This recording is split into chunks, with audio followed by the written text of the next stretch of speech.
First, I just want to remind everybody to please silence your cell phones or any devices that you have, and that the meeting is being videotaped, so anything that you say when you step to the podium will be recorded and part of our meeting. Ken, could we start with roll call? Sure. Blackburn, Present. Deroni, Here. Hageman, Here. Hedge. Oops, sorry. Wrong list. Wrong list. Pardon me. McAlexander. Here. Mashigian. Here. Miller. Here. Howard. Here. My apologies. Too many H's in my life. Thank you. Next, we have approval of the agenda. I think we have something to add. Bill, did you want to add Yeah, we something? do. Bill, would you introduce this, please? Yes, I'm gonna, Ken, if you wouldn't mind also passing it around. Tonight we have with us Sheriff McLaughlin from Dickerson Wright, who is bond counsel. We also have, you're gonna see a presentation from Brody Killian from PFM. Eric got us an engagement letter yesterday evening, and I just wanted to put this out and give everyone an opportunity to quickly just review it. And the reason why we want to add it is an engagement letter is used in order to engage Dickerson Wright. Should we go through and have the ability or need to issue bonds? Stepping back a real couple seconds, we're going with the original recommendation from the Roads Committee, going through the SIB loan from the state of Michigan, Department of Transportation. However, at the same time, should we not be approved for the amount that we're asking for or a less amount, we have to have a plan B, and the plan B would be whatever SIB loan would be authorized or approved for, plus whatever makeup of a bond that we would need to be able to issue. And we have to do that with 45 days notice in a publication, the Eagle, to the public. And I want to make sure that we start both processes concurrently, so should we have to go down the bond route, that we would be prepared to be able to do that. Obviously, this doesn't commit us to anything until we actually go through the issuance of a bond if we need to, but I just wanted to make sure that, since Eric got it to me last night, that council was aware of it. Okay, so you want to add that? I mean, is that 6B or is that, 6C? do you want to add 6C? Yes, it'd be 6C, approval of engagement letter. Yes, and I also just wanted to also comment, I had a conversation with Dirk this morning, I was gonna say this afternoon, but this morning, and Dirk advised that what we would do is that it would be a simple motion that would be offered by council to approve the engagement letter. And I've reviewed the letter, and it's fine from a legal standpoint. It's fairly straightforward and boilerplate. Okay, great. So we will revisit that when we get to new business, and one or both of you can add any more detail at that time to lend to our conversation. So then we need a motion to approve the agenda as amended. Also move. Second. Any discussion? All in favor? Aye. Aye. Any opposed? Motion passes. Next is the approval of the regular village council meeting minutes, November 25th, 2024. Madam Chairman, I wish to amend the council minutes of 11/25/24 as follows. Under trustee comments, in the second sentence, which now reads, Howard noted meet the candidates forum that took place prior to the November election, and that she will submit her event summary to village staff. The correction should read, in talking about the Meet the Candidates open house on 10/8/24, Howard indicated that she prepared a recap that was put into outline form, which she would like to have submitted as a document with her trustee comments. And Howard went on to state it deals with the areas of communication, specifically council meetings, town hall gatherings, contact information, newsletters, citizen involvement and advisory committees, preservation of the village with long-term infrastructure planning, and care of the environment. Those were the topics included in the recap. Could you speak to this? Yeah, I mean, it's fine to submit the recap to the village. The recap itself should not be part of the minutes, though. So, the preparation of the recap, that's fine. Submitting it to the village, that's fine. But because it's a recap of a private meeting, not a meeting of a public body, it should not be actually part of the minutes themselves. I'm sorry, it was not a private meeting. It was open to the public. Every member of the village It was was- invited to attend. It was open to the public. It wasn't sponsored by the village. I believe it was held in a church. So it's not a public meeting under the Open Meetings Act. And minutes emanate from the Open Meetings Act, the requirements for minutes. So again, it's fine to have it on file at this, at the village, but it should not be incorporated. The comment is fine, but the recap itself should not be incorporated into the minutes. So my comment, as amended, states the topics that were discussed. It doesn't make any comment about them, but it says that these items were discussed. So that's the motion that I'm making on the floor.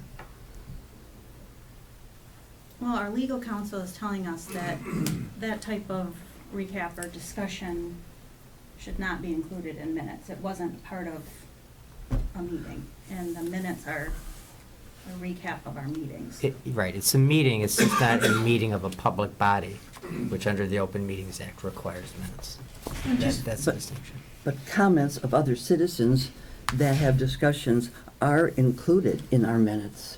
So these are comments They're comments emanated that, from the citizens. they're comments by citizens that are made at this meeting, which is a public body under the Open Meetings Act that requires us to have minutes.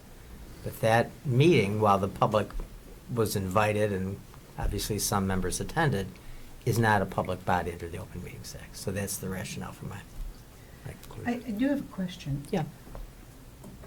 It says that it has to be announced. It has to be announced to the residents, What does? a meeting of any sort, to be considered a village meeting, That's one of the requirements, sure. right? Notice, right? So every resident received a letter talking about this and inviting them to come and share their thoughts, and more importantly, meet the candidates. We thought they had a right to know who was running to be their representative. So that doesn't qualify as notice? It qualifies as notice, but notice is only one requirement, and notice is only required for the meeting of a public body.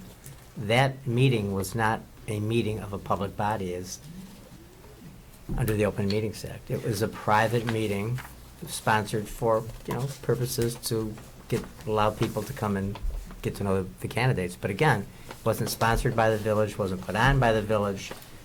It's not a public body, so. I do have a comment here. According to Robert's Rules, Section 48.3, to modify the rules governing what is regularly to be included in the minutes requires adoption of a special rule of order, although a majority vote may direct the inclusion of special additional information in the minutes of a particular meeting. And that's all I'm requesting. Look, if the motion passes, that's fine. I've made my recommendation, I've given you my legal opinion. If you decide to go in a different direction, that's certainly within your purview. Well, the motion is on the floor to amend the minutes as read. A second. So, next would be discussion. I would like to amend the motion then to include the fact that we are going against our attorney's recommendation. So this is something new that we have Fine. never done before. And so, I think that, let me get to my notes on this. So, we had a lot of discussion with our previous council about minutes. We spent months talking about minutes. We spent a lot of money talking about minutes. some of the things that came out of that, other than the fact that,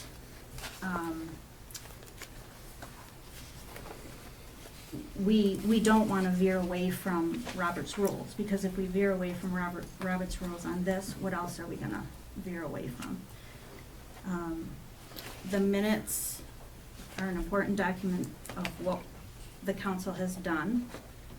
And if we start,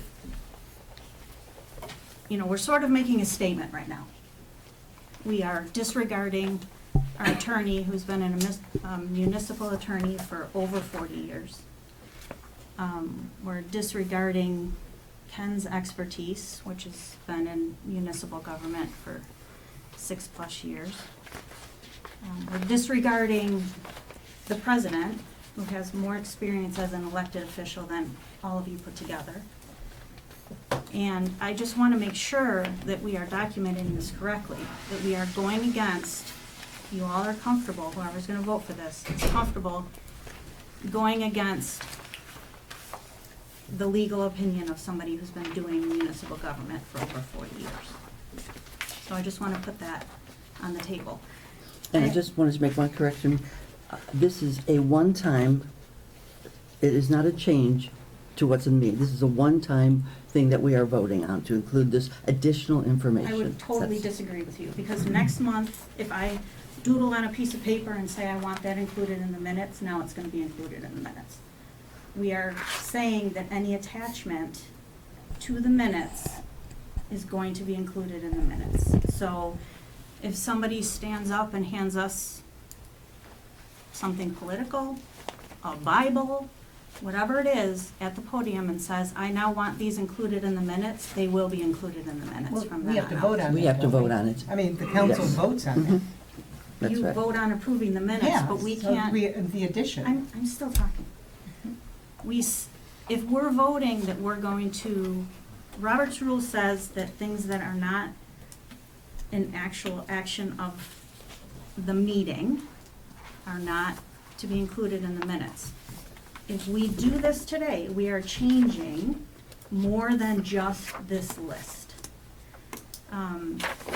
And I wish I would have known this was coming, because I would have had further conversation about the fact that this is not an all-inclusive list of what was discussed at that event. The topics are only what I'm listing. Yeah. This was not, I'm not trying to talk about what we said about these things. These are only the topics that were But covered. not all the topics covered are here. So I had a phone call from somebody that attended that meeting who was very concerned that it really wasn't just a meet and greet to meet the new candidates, that it was basically a public forum to bring up these types of issues which should have been discussed with all of council. And there are other topics that were discussed that are not listed on this list. So this is a list of what somebody thought was important during that meeting to list, but this is not an all-inclusive list Didn't as say to it what was was. discussed. I didn't say it was an all-inclusive list. Also, since we're going to bring this up,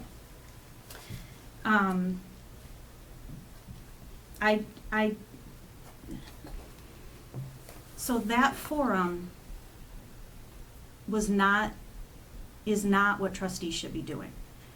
And the trustees were told that trustees should not be holding this type of event outside of a public meeting.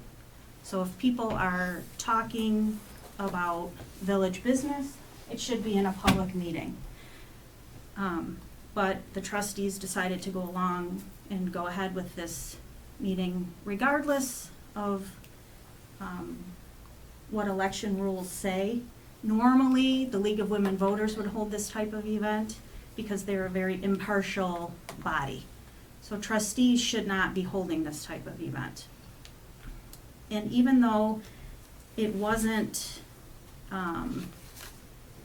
sponsored by the village, it was sponsored by 2 HOAs in the village who paid for the postage, the copying of full-page color copies, the envelopes, the food, even though the room you said was gifted, all of that needs to go on your forms.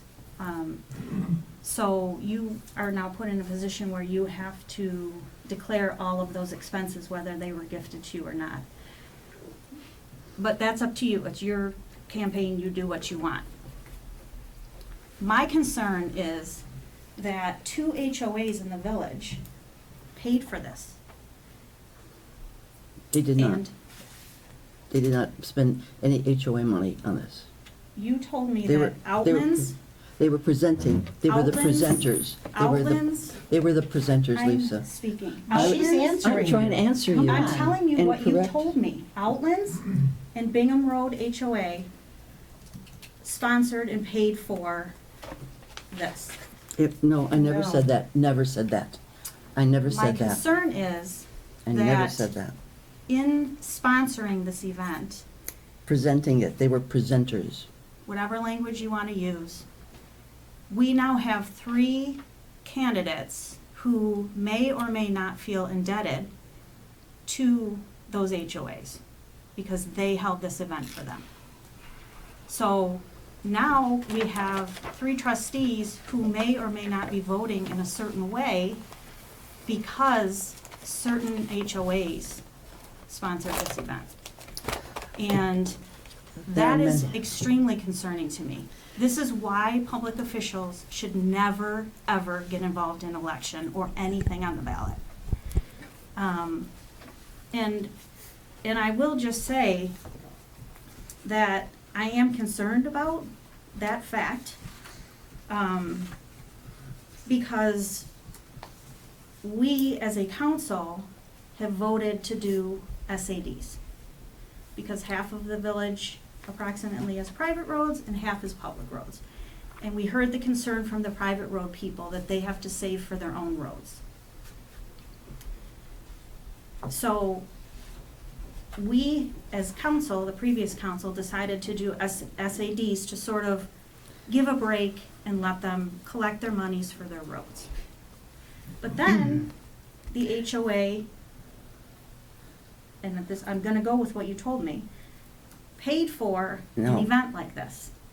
And you can say they Misstatement. didn't, you told me they did, I never did. and I'm concerned about the fact that our staff, our attorney, myself, our treasurer is spending a lot of time and a lot of money to create SADs where the public road people are gonna have to pay and the private road people are not, because they need to pay for their own roads, but then turned around and sponsored an event like There's this. an amendment on the floor right now, which is up for motion, and you've been speaking for more than 3 minutes. Can we please move forward as a point of order? Excuse me, on- council can speak as long as we want. Hmm, I see. On So. unrelated subjects to this, but It's all related as far as I'm concerned. Mhm. We're talking about the event that was hosted and sponsored against, again, legal representation. I had called and said that council trustees should not be hosting this type of event because of this type of issue, to where now we have 2 trustees who have done this for these 3 trustees. We have HOAs involved, and full council couldn't even be there. We could not all have attended if we wanted to. So, no, we could not. We could have waited out in the hall or go stand in the parking lot, but all 7 trustees could not be there. Our staff was also not invited, by the way, so they were not there as well. So, if we're gonna start going down this road where we are going to disregard our attorney, I want it documented, because if we're called to the carpet, in the future for reasons, if we're gonna continue to disregard our attorney's advice, I need to know that moving forward, because I've never been in any type of elected position where I'm held responsible and gone against an attorney's advice. And that just makes me really uncomfortable. And I also would like to know, like, okay, so if it votes to go in the minutes, then what? Then what? It's in the minutes, There's a period. record It's on record. of what our residents believed was important to them. And you know, this gets back to the fact that you knew we were doing this because you called Bingham Woods and spoke with the president and told her to uninvite us to their clubhouse, because that was our original location. That's after I called the office and I asked back July 1st, I asked, please send out an announcement to all residents that we're seeking candidates to run for trustee. Do you think you could do that in the next few days? And Ken replied with, well, no, I can't. And I said, Ken, why? Why wouldn't you want as many residents as possible to know so we can begin recruiting for those that are interested in running? I've never done that before and I'm not gonna do it now. That's exactly what I was told.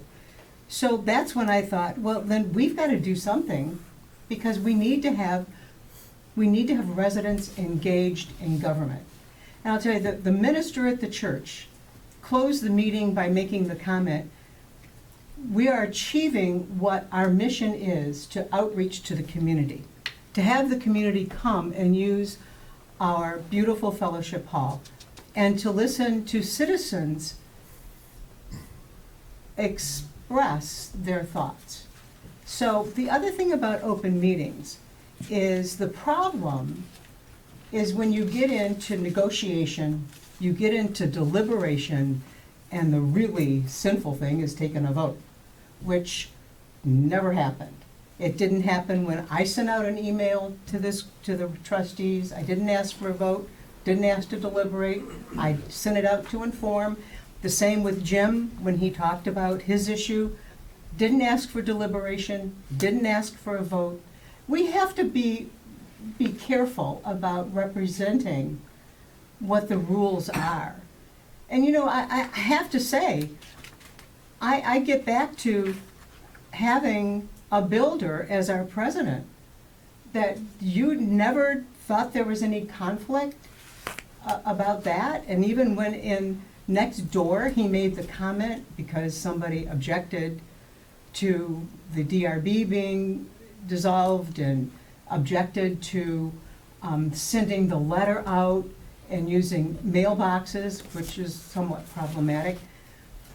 And his response was that we can't expect builders and developers to wait for our residents to have an election to make a decision, which we've been doing for the life of this village.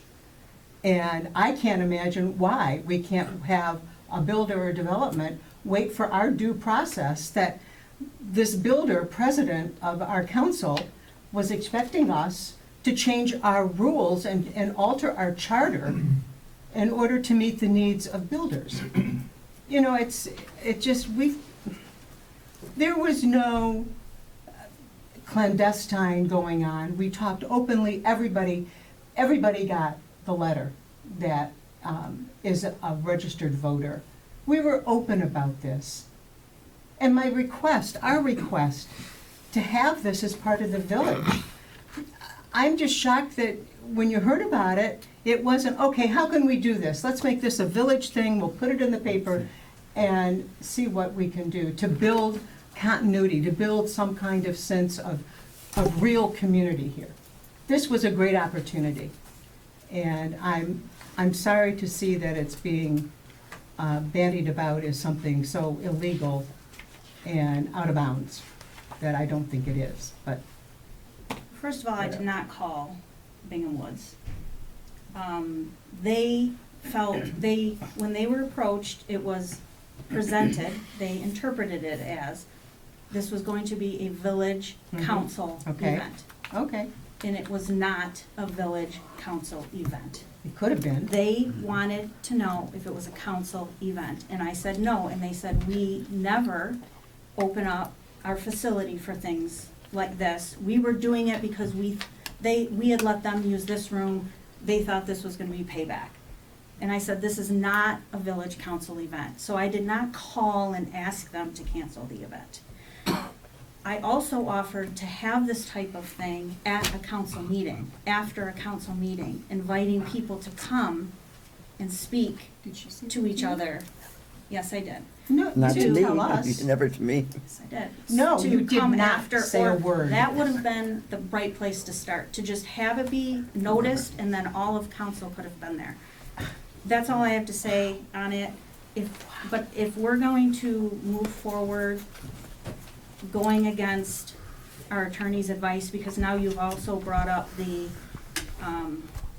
the emailing, which I don't wanna talk about right now, because that's a completely separate subject. But if we're gonna continue to do that type of thing, I need to know. I need to know if this council is going to start to veer away from the Open Meetings Act, Robert's rules, and taking the advice of our attorney. I would like to know I'd like to that. say a few things, because I don't know about all this stuff. I know I was there because I was one of the candidates. The League of Women Voters, when I look back on past events, had the candidates come and speak, answer questions. Why were they running? What did they think they could do good for Bingham Farms? Blah, blah, blah. We were notified by the League of Women Voters that that wouldn't happen because we were running unopposed. Right. Okay, so when the idea of a town hall came up where we could come and present ourselves in a similar way to anybody in the village that wanted to come, to me, it seemed like a great idea. I was there along with the two gentlemen on my left and right. To me, it was a perfectly acceptable event that was run very well. We got up, we introduced ourselves individually. I didn't even know what the agenda was. I just showed up. We were asked to introduce ourselves. We did. Told a little bit about our background, why we wanted this job. What could we do to make Bingham Farms better? And then we took questions. It was that benign. So making it out to be something more than that is just not right. I was there. As far as wanting to put in the minutes one thing or another, that we're going against the advice of our attorney,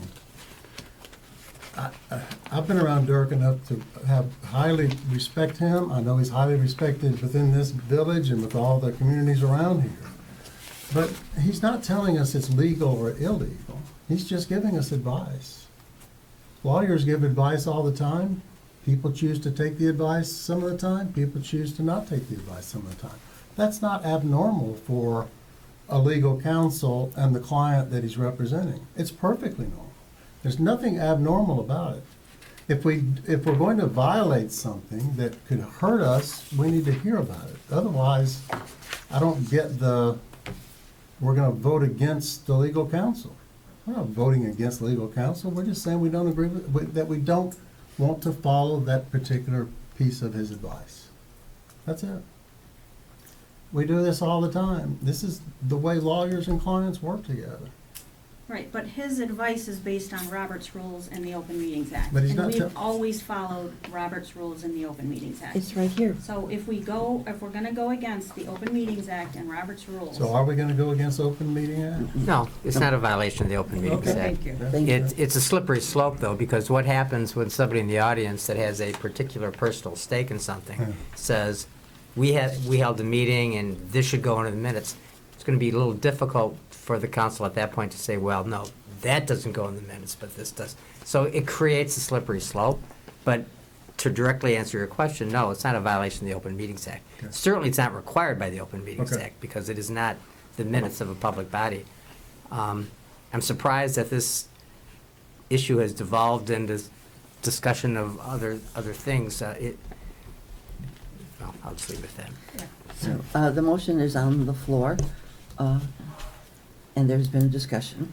Well, I do have something to discuss, and that's up to the president to conduct the meeting, so let's remember that. What you read, I don't have an issue with what you read. I told you that in the email that I think maybe it's valuable. But my problem, what you just read, you didn't read in the minutes, in the comments.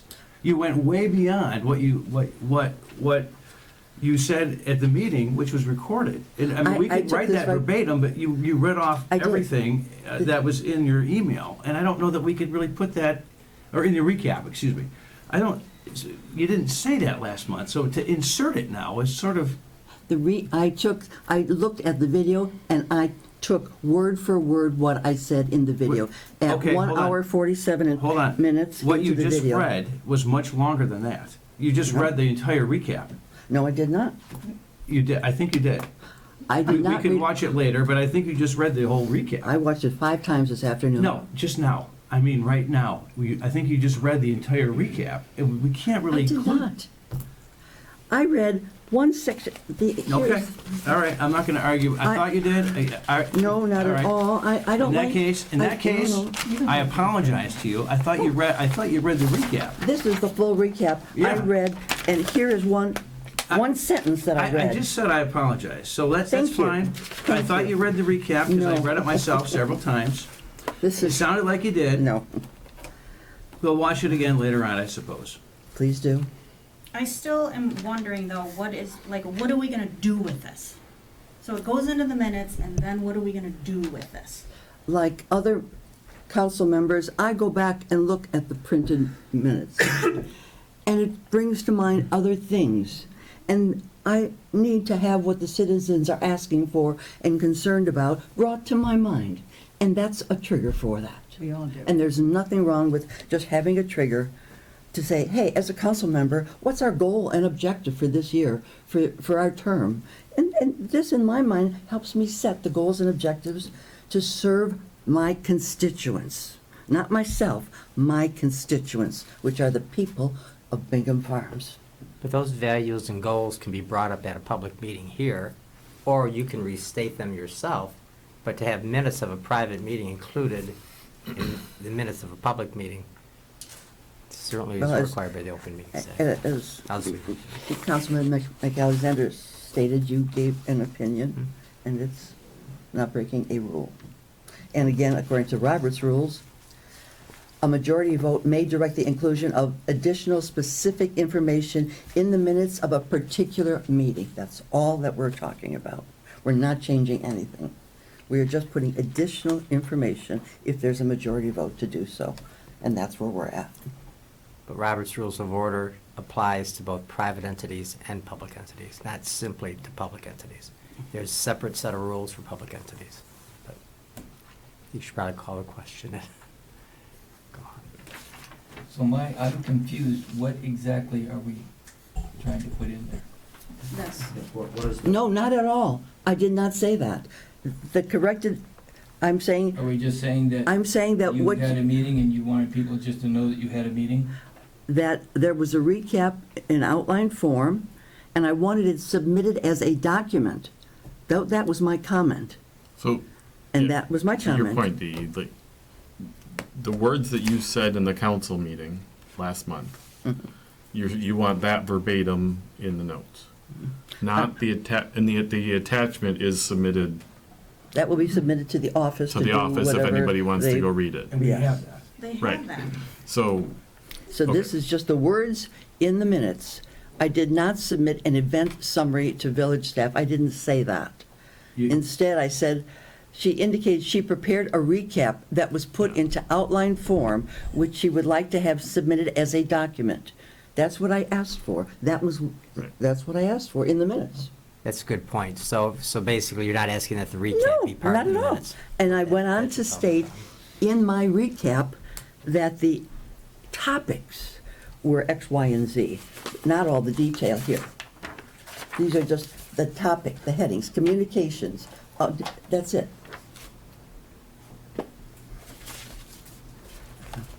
Do you have an issue with the synonym of summary and recap?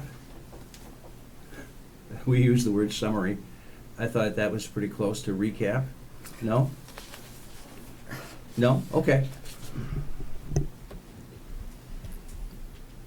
So why don't we table the minutes, and, because I'm not sure that we're gonna get all of what we're saying here. Let's table the minutes. Send me what you think, What I just read. yes, email it to us so that we can Okay. incorporate it in, Mhm. and then we can approve it in January. Okay. And I don't want next month to have some sort of issue with, if we try to get it in now, and then you look at it and it's not accurate, or Mhm. to your precise recommendation. I would rather have it all buttoned up in January in one fell swoop, rather than going back and trying to correct an amendment. Does that sound good? Fine. So I will move that we table the approval of Is last it- month's agenda. Does something have to be withdrawn first before the, Okay. before, I'm not There, sure. there was a motion, and I think there was a second. There is. I think Eric seconded it, so yeah, you'd have to, you could just withdraw the second. I withdraw the second. There you go. Okay, go ahead, Yee, I'm sorry, go ahead. I just move that we table the minutes until next meeting. Second? Any discussion? All in favor? Aye. Any opposed? Motion passes. Next is public comment, not on published agenda. Somebody would like to speak, please come up to the podium. Seeing none, we'll move to discussion topics. We will start with the police department monthly report. How's everybody tonight? now that we're all warmed up, I guess. So we've had a busy month or so, and I've talked to several of you about some of the things that have been going on in Bingham Farms and Franklin. And this is the time of year, right around the holidays, we see a little bit of influx of crime, and we have seen that a little bit. So just yesterday, we had a larceny of a package off a porch. This is very common this time of year. I know you see it all over the news. The good news is that not always are these individuals that smart, and these three individuals took an Uber to the address. So we've identified them, and we'll be visiting them shortly to send them up to Oakland County Jail for a visit. We had 4 stolen vehicles last month, 2 in Franklin, 2 in Bingham Farms. 3 out of the 4 stolen cars, people left their keys in the car, which is never a good idea. The one vehicle that didn't have the keys in the car, we just recovered this weekend in Detroit. And the vehicle actually wasn't that damaged at all, so that's back with the owner. We don't really have any other leads on the other vehicles. I mean, there's stolen cars happening all over the place. I think we've been pretty fortunate in this area, but crews come in and out of the villages, and they're looking for people that leave their keys in the car, so please don't do that. I have an update on an investigation that we've been working on for quite some time. The investigation began on November 11th, 2023. It was alleged at the time that the former CEO of the Lupus Foundation, based right here in Bingham Farms, had allegedly embezzled over $103,000 from May of 2015 through March of 2022. Our investigation concluded on June 24th of 2024. We presented our investigation up to the Oakland County Prosecutor's Office, and they issued a felony warrant for embezzlement from a nonprofit group, which is a 10-year felony. And at the time of our investigation, we knew that the suspect was in Peru, in country Peru. So it wasn't like I was going to fly there and get him. So we worked with our federal partners, and we were able to flag all the entry points in the United States, and we knew that he was coming into Washington, D.C. 2 weekends ago, and he came to Washington, D.C., and the airport police was nice enough to arrest him. The Oakland County Fugitive Apprehension Team went down to Washington, D.C. and brought him back to us. So he's was in our custody. He's been arraigned. So that was a really good, I thought, case for our department. We also had a a business that was broken into, Cadova, last month. They broke out the front door. They immediately got the safe, and they left. Camera footage shows, 3 hooded individuals. We didn't get any license plate or any vehicle description of the vehicle. We interviewed all the employees, and it's pretty much a dead end at this point. But that is the update at this point. Is there any questions on what I sent you as far as the reports? Good job. Thank you. Yeah. Yeah.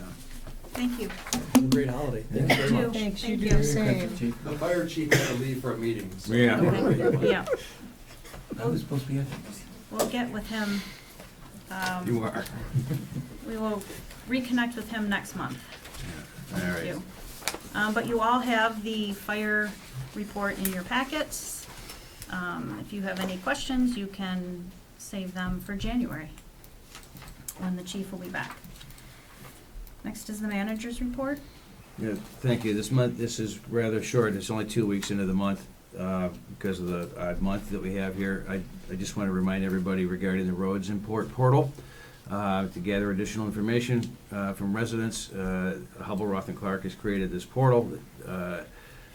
Anybody can log on to it and report issues regarding roads or drainage. It's fairly user-friendly. We went over how to use it last month. Please take advantage of it if you live north of 13 Mile Road and you'd like to report an issue regarding roads and upcoming reconstruction. Other than that, because we have a couple of people here to present today, that's all I have to say. Could I just say one thing about the roads portal? It is very user-friendly. It's Mm. easy to get into, it's easy to understand. And I think you can be anonymous, but yet anybody's comments are posted. So I guess it posted without your name, which is fine. Yeah. But it's nice to be able to see that not only what I'm putting in there, but what others have put in there. And you can see where they plotted it on the map and all Right. that stuff. It's pretty cool. It is. Nice. Go ahead. Thank you. Next, we have Evgeny with the Economic Development Coordinator, Administrative Assistant report. Similarly, due to a short month, I don't have a lot to add to my report since we met last in November.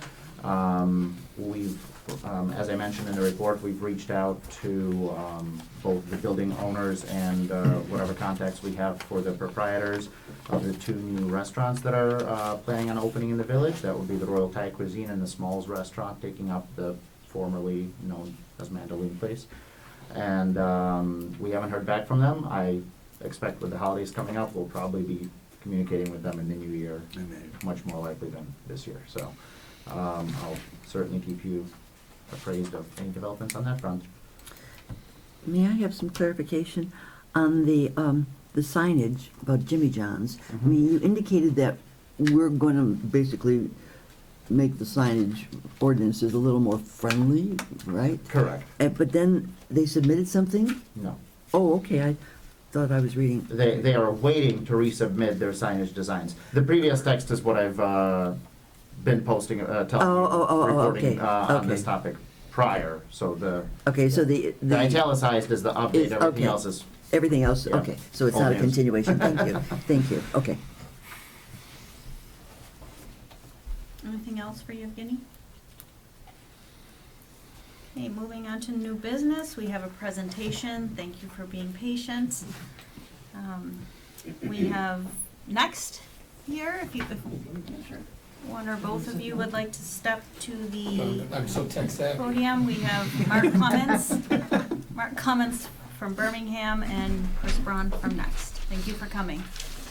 Thank you for having us here tonight. Chris and myself, we're longtime partners in crime in this event. You know, it's nice to, as a former police chief of Birmingham, when I got Kurt up here, Kurt, you could have done better. Kurt is a great guy, he's an outstanding police Yeah. officer. We didn't have crime in Birmingham, so I'm not quite sure who he's talking about. I wish you the best of luck. I'm sure you didn't. Yeah, we just had misunderstandings. So the reason I'm here tonight is I really want to take a minute. I know, Ken, you've obviously shared the letter that we sent with everybody. Yeah. So I wanted to just give basically an update in person to let kind of know what we've been going on in the city and with Next. As you all know, the school district has an early childhood development center at the same building where Next is. It takes up about 2/3 of the building, and Next has about 1/3 of it. The state of Michigan has changed their policy, so now that they can now get preschool funding from the state for 4-year-old preschoolers. So the state, or the school district wants to get a pipeline of new students into the district and keep those districts, and it's also a funding source. So we kind of knew in the end that our time at Midville was limited.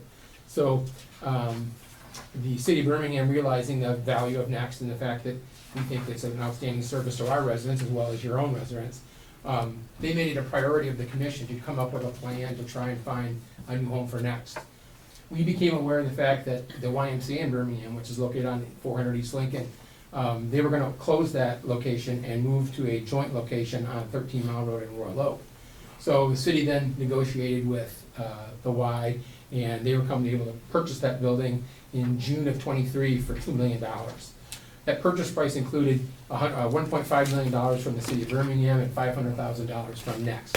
We did it as a partnership. And at the time that we did that, we agreed that we would be the primary owner of the building, or that we would be the sole owner of the building, but we would then guarantee Next $1 of rent per year in perpetuity, as long as they were serving our residents. So when we bought the building, we originally thought we were gonna put a $3 to $5 million renovation into the building. We also moved to get a senior millage. The senior millage did not go against your Headley tax rate. So we thought, okay, we're moving in the right direction. We also hired a construction manager to assist us with the project, and we also created an ad hoc senior committee so that we could get as much input from the community as we could as we went forward with our project.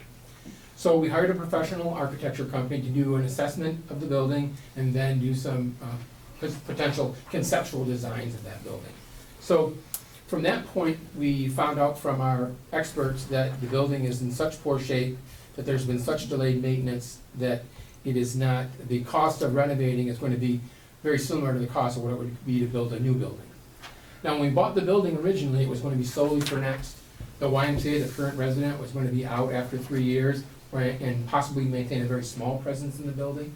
So we thought, okay, well, if that's the case, then we'll move forward with a new home for Next, a new building. Well, as negotiations and things came forward, YMCA had a change in leadership, and they actually wanted to remain in the building and also provide community resources and services to the city.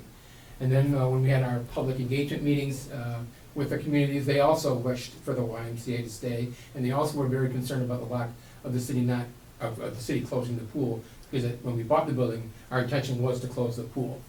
So we're coming to a new point in time, is that now we're looking at, through our committees and through the city commission decisions, we're now looking at a new building between 44 and 49,000 square feet that will be the home to both Next and the YMCA. And as such, we're looking at, we've just hired a final architect to come up with designs to work with the two tenants. We call them tenants because the city of Birmingham will be the sole owner of the building, and then we'll work with Next for $1 a year, and then we're gonna work out whatever we can with the Y in terms of what they'll come to an agreement. So one of the reasons I came today is because as partners in an interlocal agreement, we get the city of Birmingham to understand that this is our building, and we're gonna go to our constituents for a bond issue of about $32 million once we get it all said and done. So that service on that's about $2.3 million a year to Birmingham taxpayers. If you split the difference between Y and Next in the building in half, it's about $1.3 million for Next alone. So obviously, each one of our communities submits a financial contribution to the support of Next and Next services, which accounts for about 18% of Chris's budget each year. So the city of Birmingham is going to be on the hook for that debt service for the millage, or excuse me, for the bond issue for the building. So what we're looking for is, obviously we want the services to continue for our own residents and for your residents. So one of the things that we do is we currently are paying about $125,000 a year towards the service aspect to Next, the city's contribution to Next. So what we're thinking, or what the city's going to do, is retract that $125,000 and replace it with $1.3 million a year in the building costs. So obviously, we're very concerned about Crescent being able to maintain services to all of our residents. So we'd like to sit down with Ken and Dirk, who I know well, and Beverly Hills and Franklin, and sit down and see if we can come to reopen the interlocal agreement and see if we can come to some resolution to try and keep Next open for all of our communities at a price that's reasonable for our seniors to afford. And we think our research through Next is that they're an amazing organization that, Chris, I'm sure I could probably be page 3 there, but I haven't doing a real good job with my PowerPoint. I always struggle with I read it. I hear it from you, I think I'm going to read it, it's not my style, so I apologize. But now I lost my train of thought. You were talking about Next and how efficient we are. Yeah, so there's so many things about Next that I think that people don't realize. You have your occupancy numbers there, resident numbers and memberships from each one of our communities, but one of the things that you don't see there are the support services that Next does, and they'll help anyone whether you're a member or not. And obviously, most people who ask for help don't want to be named, they don't want to be known because they're embarrassed by it or whatever, but 5%, we're doing an ad hoc aging in place study in Birmingham, and we've got kind of realization that we're 5% of our population is considered indigent or under about less than $30,000 a year. Well, those people need help, just like anyone else does. So Next is a very valuable service. We're all lucky to have them, and I think what we're doing is we're extending an olive branch out to everybody to see if we can come together and make sure that Chris and her staff and has a nice new home in Birmingham that all of us can enjoy and all of your residents can use as well. So, obviously, if you have any questions, I'm here to answer those questions. Sure, go ahead. When I look at the funding models page of your information, I added up the municipal contributions from Birmingham, Beverly Hills, Bingham Farms, and Franklin, 190,000, and of the resident count, the next members, it was 1,573. I'll say locals, because their municipality is also kicking in money. But then on the other, Bloomfield Township, Bloomfield Hills, and all others, that next member count is 727, about half of the locals. But yet, the others' municipal contributions is 0.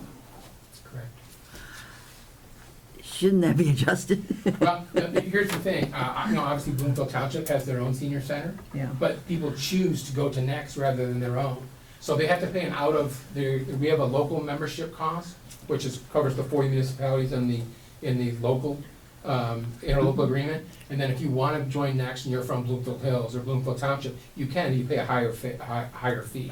And I'm sure that fee will have to be adjusted moving forward, as non-interlocal members to make sure that we have And the all others is like almost 400. yeah, I think, well, you can obviously speak that, you have what, 22? 2,300 members, Yeah, and from 25 or 20, how many different communities? 55 different Yeah, municipalities. 55 different Really? places, yeah. Okay. And yes, you're right, we'll have to, It's okay. It's okay. we'll have to adjust our non-resident rates Yeah. moving forward. Right now, because we're having in-kind donation from the schools, I feel bad, I'm talking at the podium. Go ahead.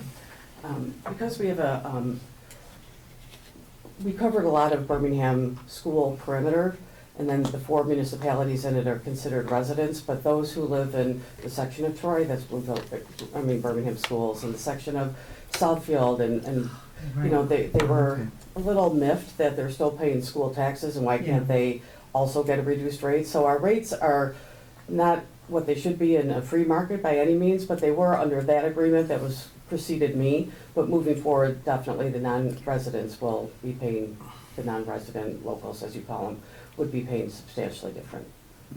And that's one of the reasons we want to get together with the interlocal partners to work out those details with Chris.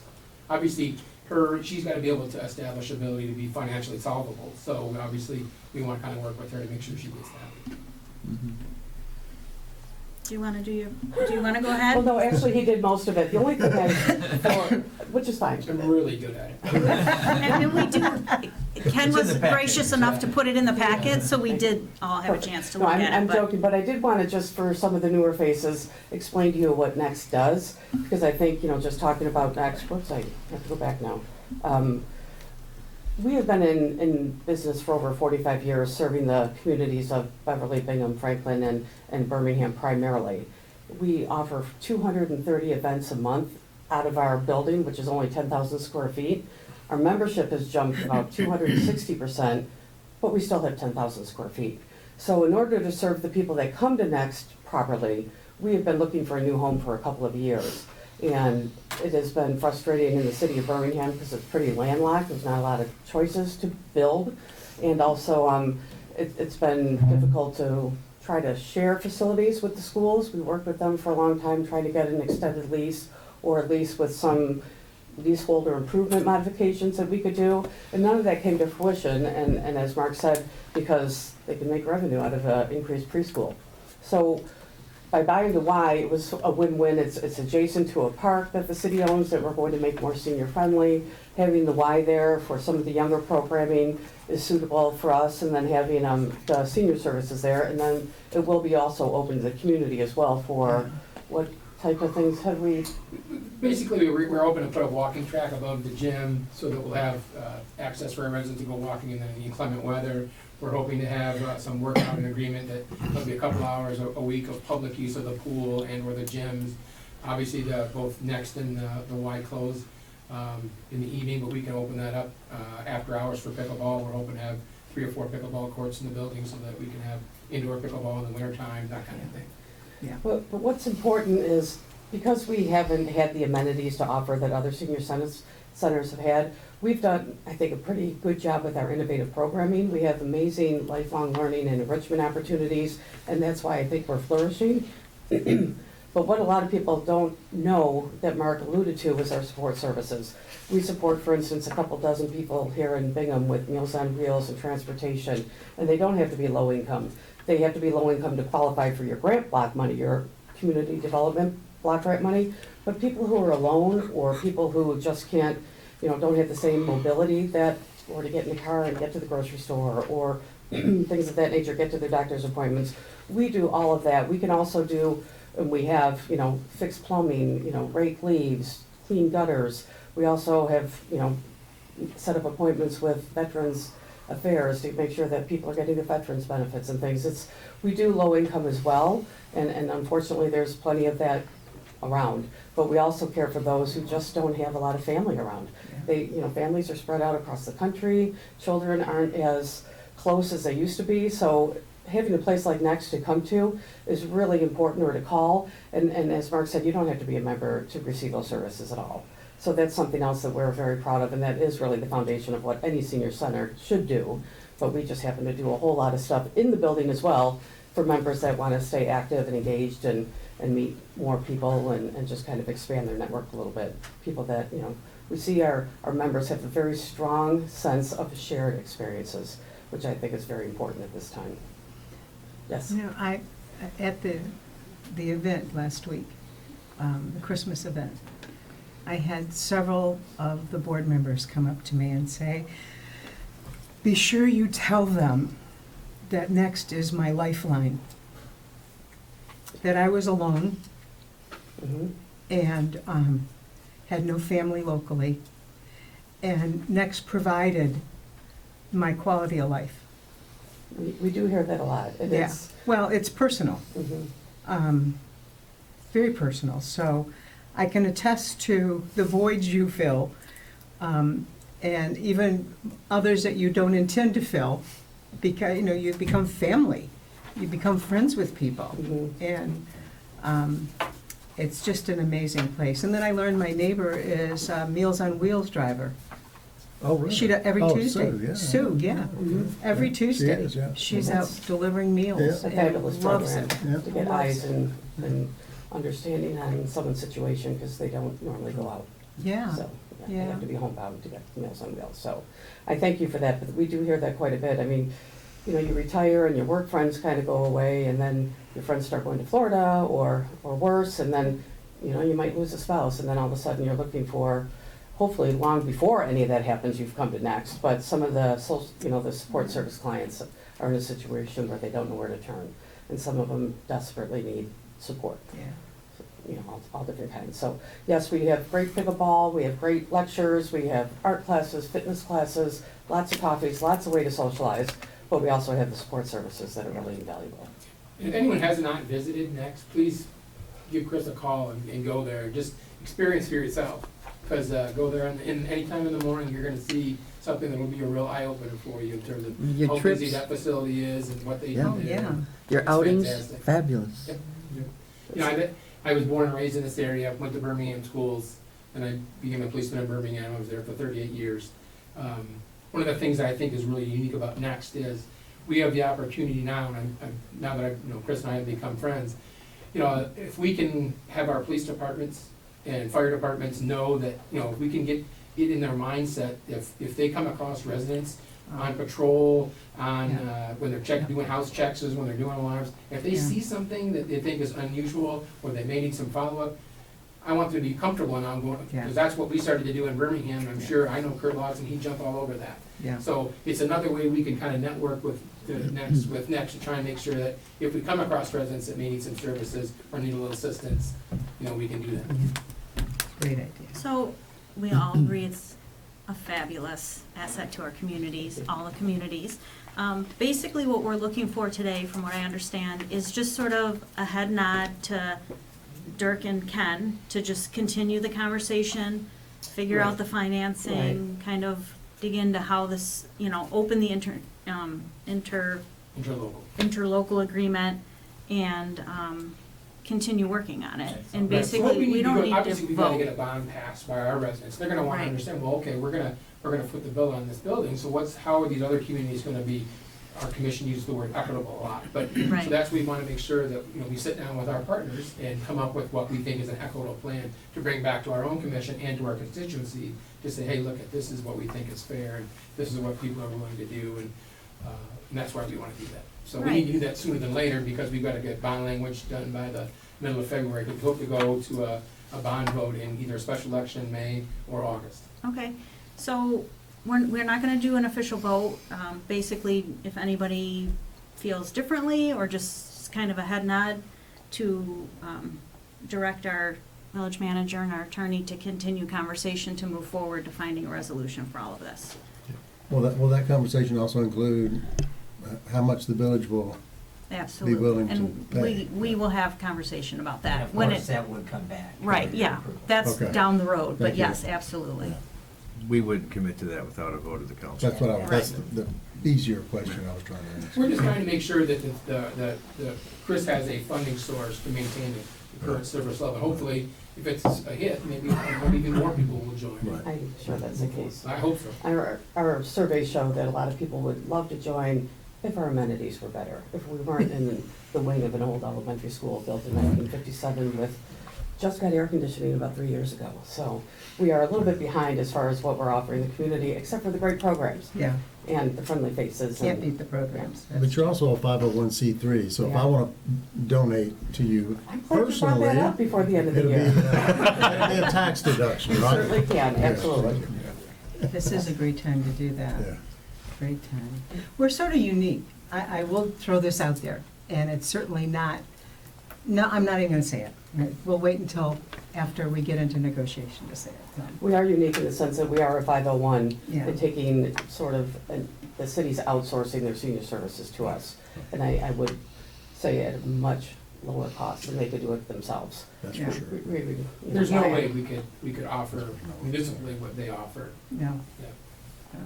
So we have agreed that we would like you Thank to you. continue conversation. Thank you so much for Yeah, and coming. I will, if and- it's okay with you, I will come back as we progress forward and keep you informed and keep you up to date, if that's okay with you. That's absolutely, Okay. anytime you would like to be on the agenda, just contact Ken. Perfect, yep. Ken will put you on the Yeah. agenda. Do you want to Yeah, clarify? when we talked in your office a couple of weeks ago, Chris, Mhm. the bond issue, special election in May, Perhaps. Yeah. perhaps. Mhm. If it passes, I wrote this down in my note here, an average Birmingham household would pay $106 a year for 20 years? Is that It's right? actually $218.50, but we would only, when we figure out the funding model, we would only be taking the portion of the building dedicated to Next. It's- when So we half do- of that. Yes. Okay. Exactly, it's about $106, whatever that. That's what I wrote, 106. Okay, I got it. Thank you. Ken, is Yes. it possible, considering the time of year and that our newsletter is coming out, is maybe saying one of the organizations that we strongly support next, serving all of seniors in this vicinity, is accepting donations, and each donation is tax deductible? Yeah, I can put something in there. I think that would Definitely really be nice. And I also want to make I sure was that gonna say, I don't everyone think knows that's you. legal, is it? Um, I love that sentiment, though. If it was, if you're picking like the Red Cross or something like that, that's one thing, but the rules get a little easier when it's an entity that is providing a service that the municipality Right. itself could have provided. Right. Generally, municipalities can't make donations to private, nonprofit corporations unless, like Next, it's something that the city, the village rather itself could have done and it is using Next instead to provide that service. So it would probably be okay. Okay. There's some kind of reminder that we can include, and we'll do that. Yeah. Well, and I'll run it by you, Dirk, to make sure that it's lawful. Yeah, because there's a written contract Mhm. in existence. Correct. Talking about those services, it's a little more flexible for us. Perfect. Any other questions? Thank you for your time. Thank you. How are you going to go home? Yeah. Thank you so much for coming. I'll carry this one. We've been together too long to be done. Yeah. Have a great night, everybody. You too. Thank you for your Thanks so time. much. Thank you so much. Happy holidays. Thank you.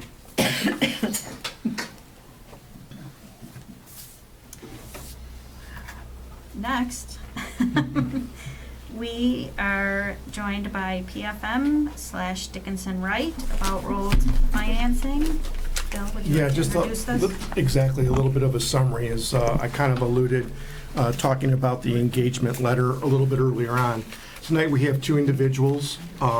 We have Brody Killian from PFM Financial Advisors, and we also have Eric McLaughlin from Dickinson Wright, who is bond counsel. The reason why I brought these two gentlemen in to give council a little bit of a summary and overview of different financial proposals. We're looking at a lot of them as things start to come together. As you know, we're pulling together the SAD. We pulled together, we have an estimated number for cost from HRC. One of the things that I sat down and started thinking about and talking with both President Blackburn and Ken is, all right, we're going to go forward based upon the recommendation for the loan through the SIB.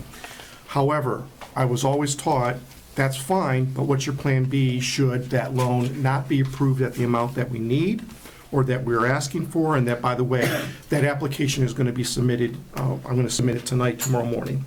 Actually, tonight. Tomorrow I have cataract surgery on my other eye. But in any event, for Plan B, I wanted to start to look at what other opportunities and avenues of financing and funds that we have in order to complete the road project. So I reached out to PFM. They're very well renowned throughout the nation. They do this as our fiduciary, as our fiduciary as bond advisors and financial advisors. And I think that it has been brought up in the past, maybe even Dirk had mentioned it in prior meetings, that for bond counsel, Dickinson Wright is, again, one of the top firms that are engaged in order for bond portion issuance. What I want to just say is Brody's going to go through some options. Again, everything is not cast in stone because there's still a lot of moving parts, but I wanted to give council a viewpoint and summary of various options and maybe hybrids of which specific way we can go based upon what we get approved for on the loan, which was the recommendation 5 from the Roads Committee. So with that, I'm going to turn it over to Brody. And just to be clear, Bill, the loan application you're doing tonight Yes, I'm going to is going to submit be for $2 million Yes. for 10 years? Yes, Okay, that's correct. thank you. And we'll see what happens. If they come back, we've already, I've had 'Cause conversations. that's the maximum, I think. Yes, Yeah. I've had conversations with SIB. Brody and actually Eric have also, I was out having my first eye done. They had a meeting with Jessica Pierce at SIB because they wanted to dig into it. One of the things is, as a village, we cannot enter into a line of credit or a conventional loan. We can't do that. The ways that we do it are cash on hand, through the SIB loan, which they were vetting to make sure that we are able to accept it and what the terms and conditions are, because we originally thought, all right, it says loan, but maybe behind the scenes, because PFM also works very closely with the state of Michigan on bond issuances, so they thought, okay, it may be presented as a loan up front, but behind the scenes it's actual bond, and there may have things that have to still be done, so they wanted to vet that out. And then the other way, obviously, is capital improvement bonds, which they brought to my attention as another form, an avenue of being able to finance projects. Well, thank you, Bill, and it's a pleasure to be here. My name is Brody Killian. I'm a director with PFM. I live right down the road here in Beverly Hills, and my parents live in Bingham Farms, and so I spend a lot of time in this community. So I've been around this area for many years, and I told my parents, who are in Florida, that I was going to the village to raise your taxes. That's not true. That is not true, but they kind of chuckle out of it. Yeah. But anyway, in all seriousness, it's a pleasure to be here. Eric is attorney with Dickinson Wright. You want to introduce yourself real quick? Madam President, members of the council, thanks for having me here. I'm a partner with the Dickinson Wright's Public Finance Group. I've been a bond attorney for about 15 years now, and it's been a pleasure to be here tonight to answer any questions you have about the legal process required to potentially issue capital improvement bonds if needed. And I'll walk that statement back earlier because there is no plan to raise taxes here. And what we were brought here tonight to do is talk about the options. And there's been a lot of work that's been put into this already by your citizens and this board, and you're kind of at the impasse now of, well, how do we put together the most appropriate and cost-effective financing options? So what we've put together here in your packet, and I'll run through this pretty quickly here, is just, in our mind, a list of the key action steps that are in front of you now as you look at, how do we finance this? So what we've already determined based upon the meetings that you've had and our review of the engineer's report is that phase one is estimated to cost $3,765,000. Based upon the HRC engineering report, the plan is to try to have these funds in hand by May, and construction period of June to October of '25. So as we built out our strategy for you and looking at the options and ultimately a very rough timeline of these different financing mechanism kind of options, we wanted to take that into account. The other work that we've done here with Bill over the last couple of months is just to confirm the capital payment sources. So these are the revenue that are available to pay the debt service on the bonds. We'll talk about that here in a little bit. And then we want to, in the event that you move forward with, I believe it was proposal 5, and the SAD, the Special Assessment District, there's a process that goes along with that. And so I believe your local council, Dirk, will be a very important part to make sure that as you potentially move forward with that process, that you follow all the appropriate steps. And then we look at identifying those capital funding sources. So not the revenue to pay for those, but the different, I like to call them buckets of money that we're gonna need to pull from to finance these projects.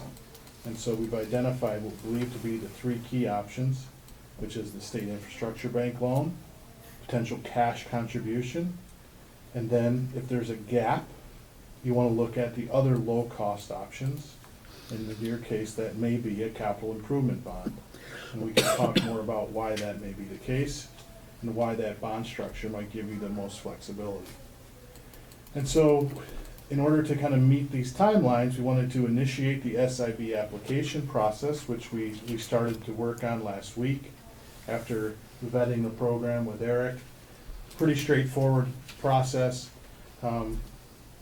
We've turned over a draft to Bill, and he's gonna move forward with that.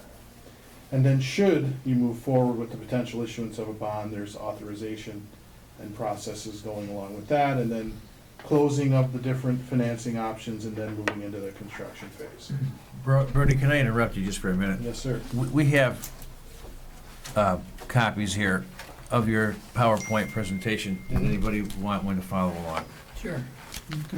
I see you looking at your phone there. Right? Yeah, much easier to look It's at the this. same as what's. Yeah, right. but Might be it's just- easier, and if you yeah. wanna take notes, Does on anybody- a copy. Does anybody else need one?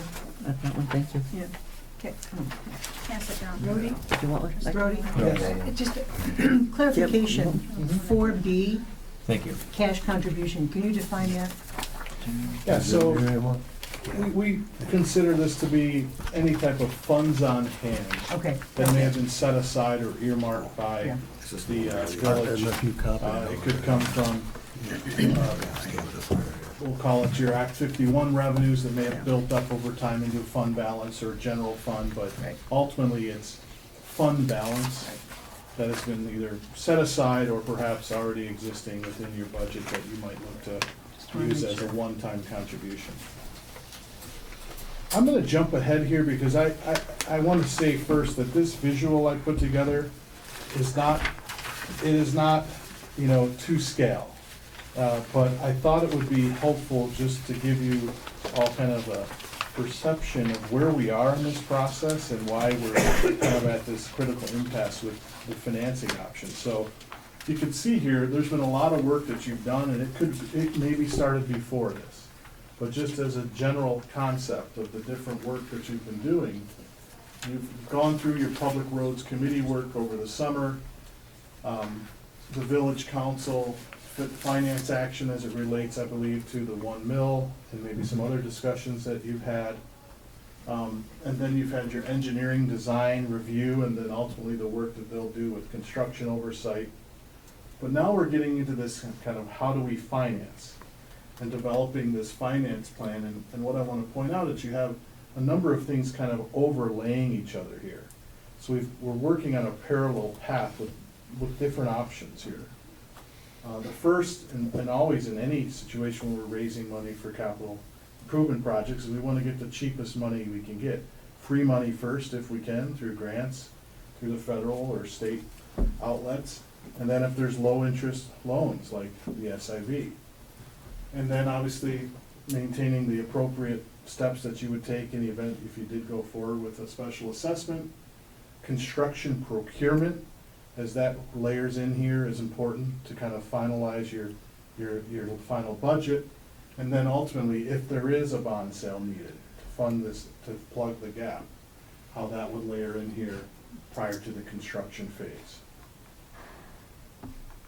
So moving back to bond options.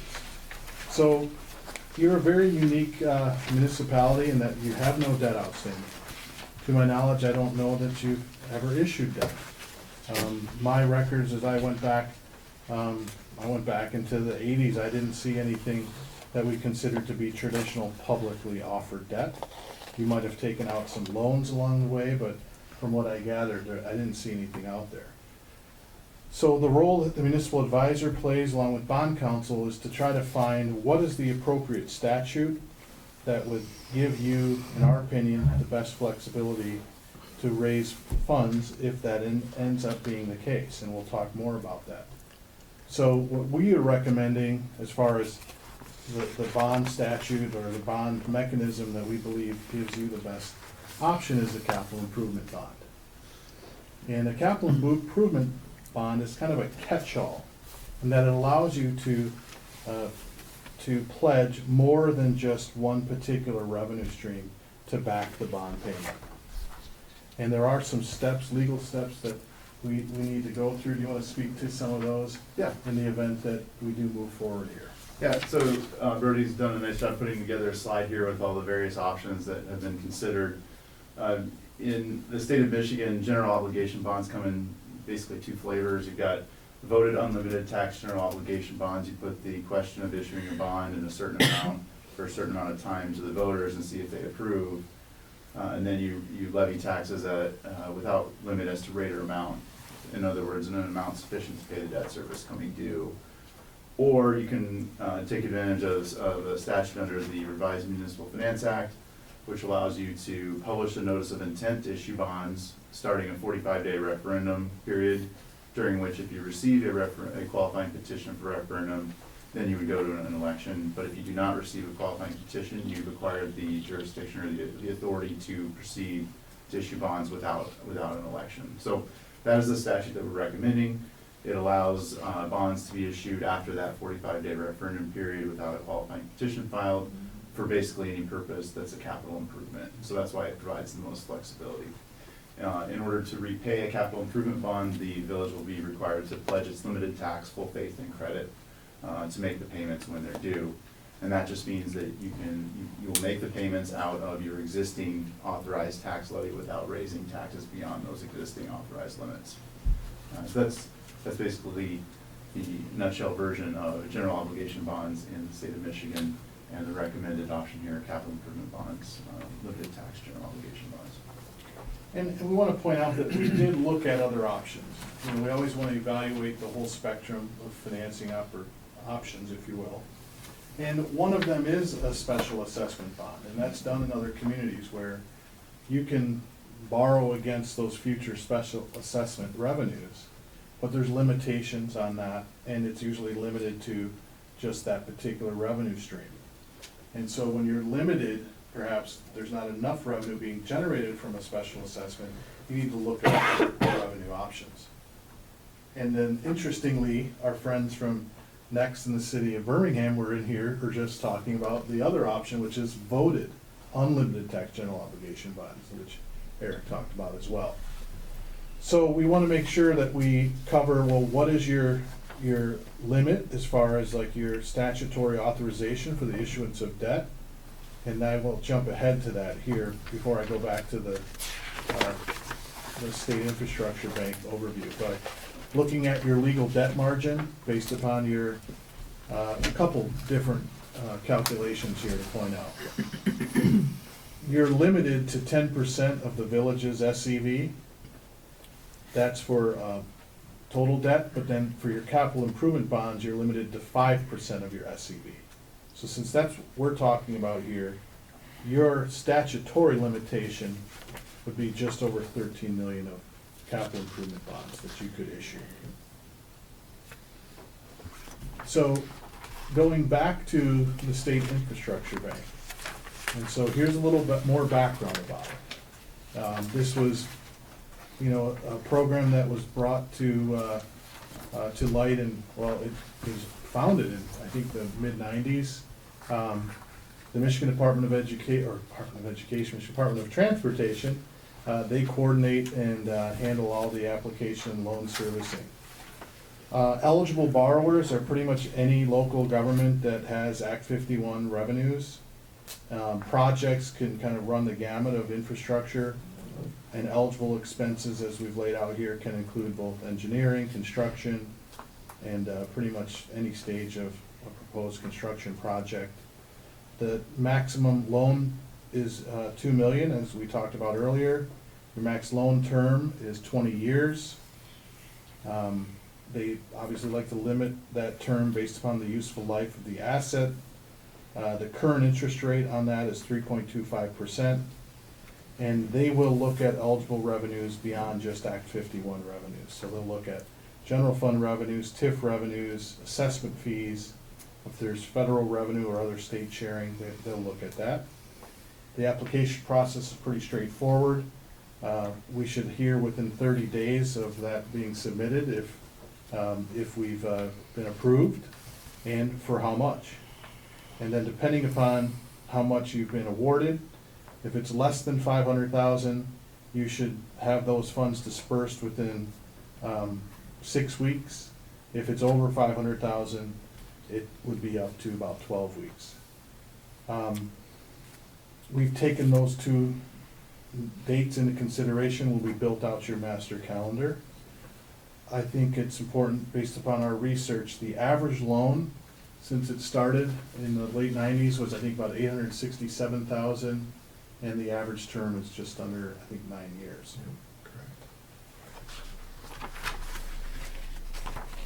Okay, so here's the projected revenues for the available for debt service based upon the information that we've pulled. And again, here, we want to make sure that this is based upon preliminary figures, and we know that you have a process that you still want to go through. But we based upon 173 parcels at $500 per parcel, which would generate just over 86,500 in revenue annually. And then we have your Act 51 revenue that we've identified as a surplus, and that's generating 60,000 annually. And then you have your 1 mil, which we've identified estimating at 217,000 this year, and we're growing that at 1% a year. So that's the annual growth rate based upon tax value, a very conservative rate.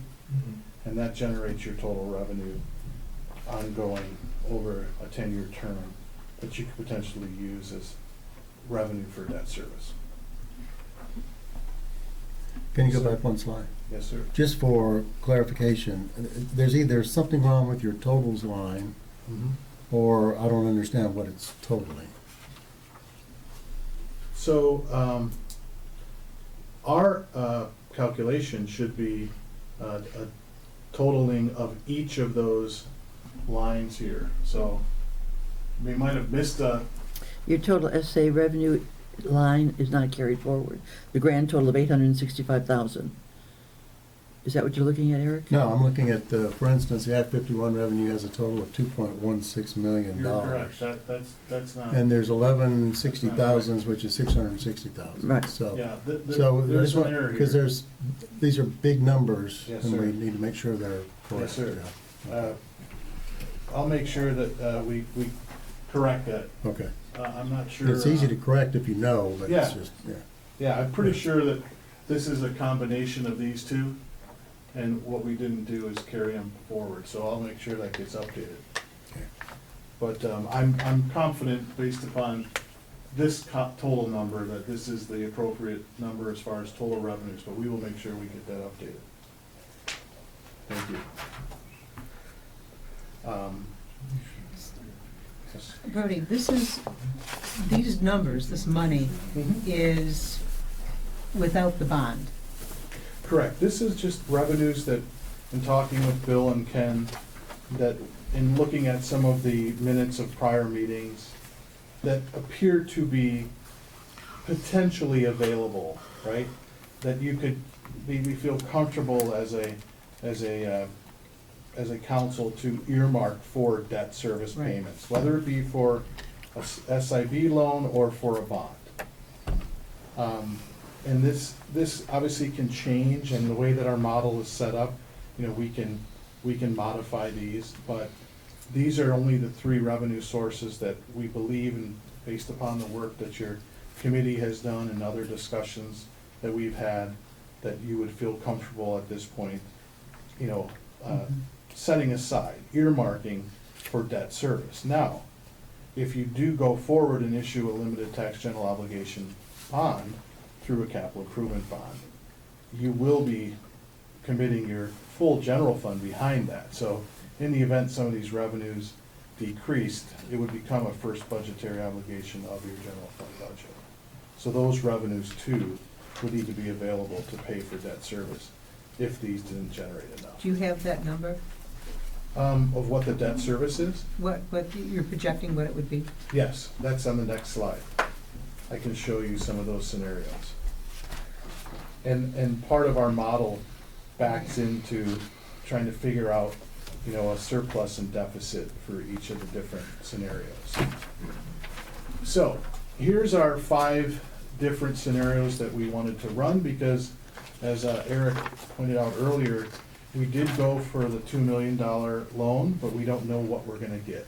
So we thought, well, let's run some scenarios here to try to figure out, what different options generate an annual surplus based upon these revenue streams that we've identified.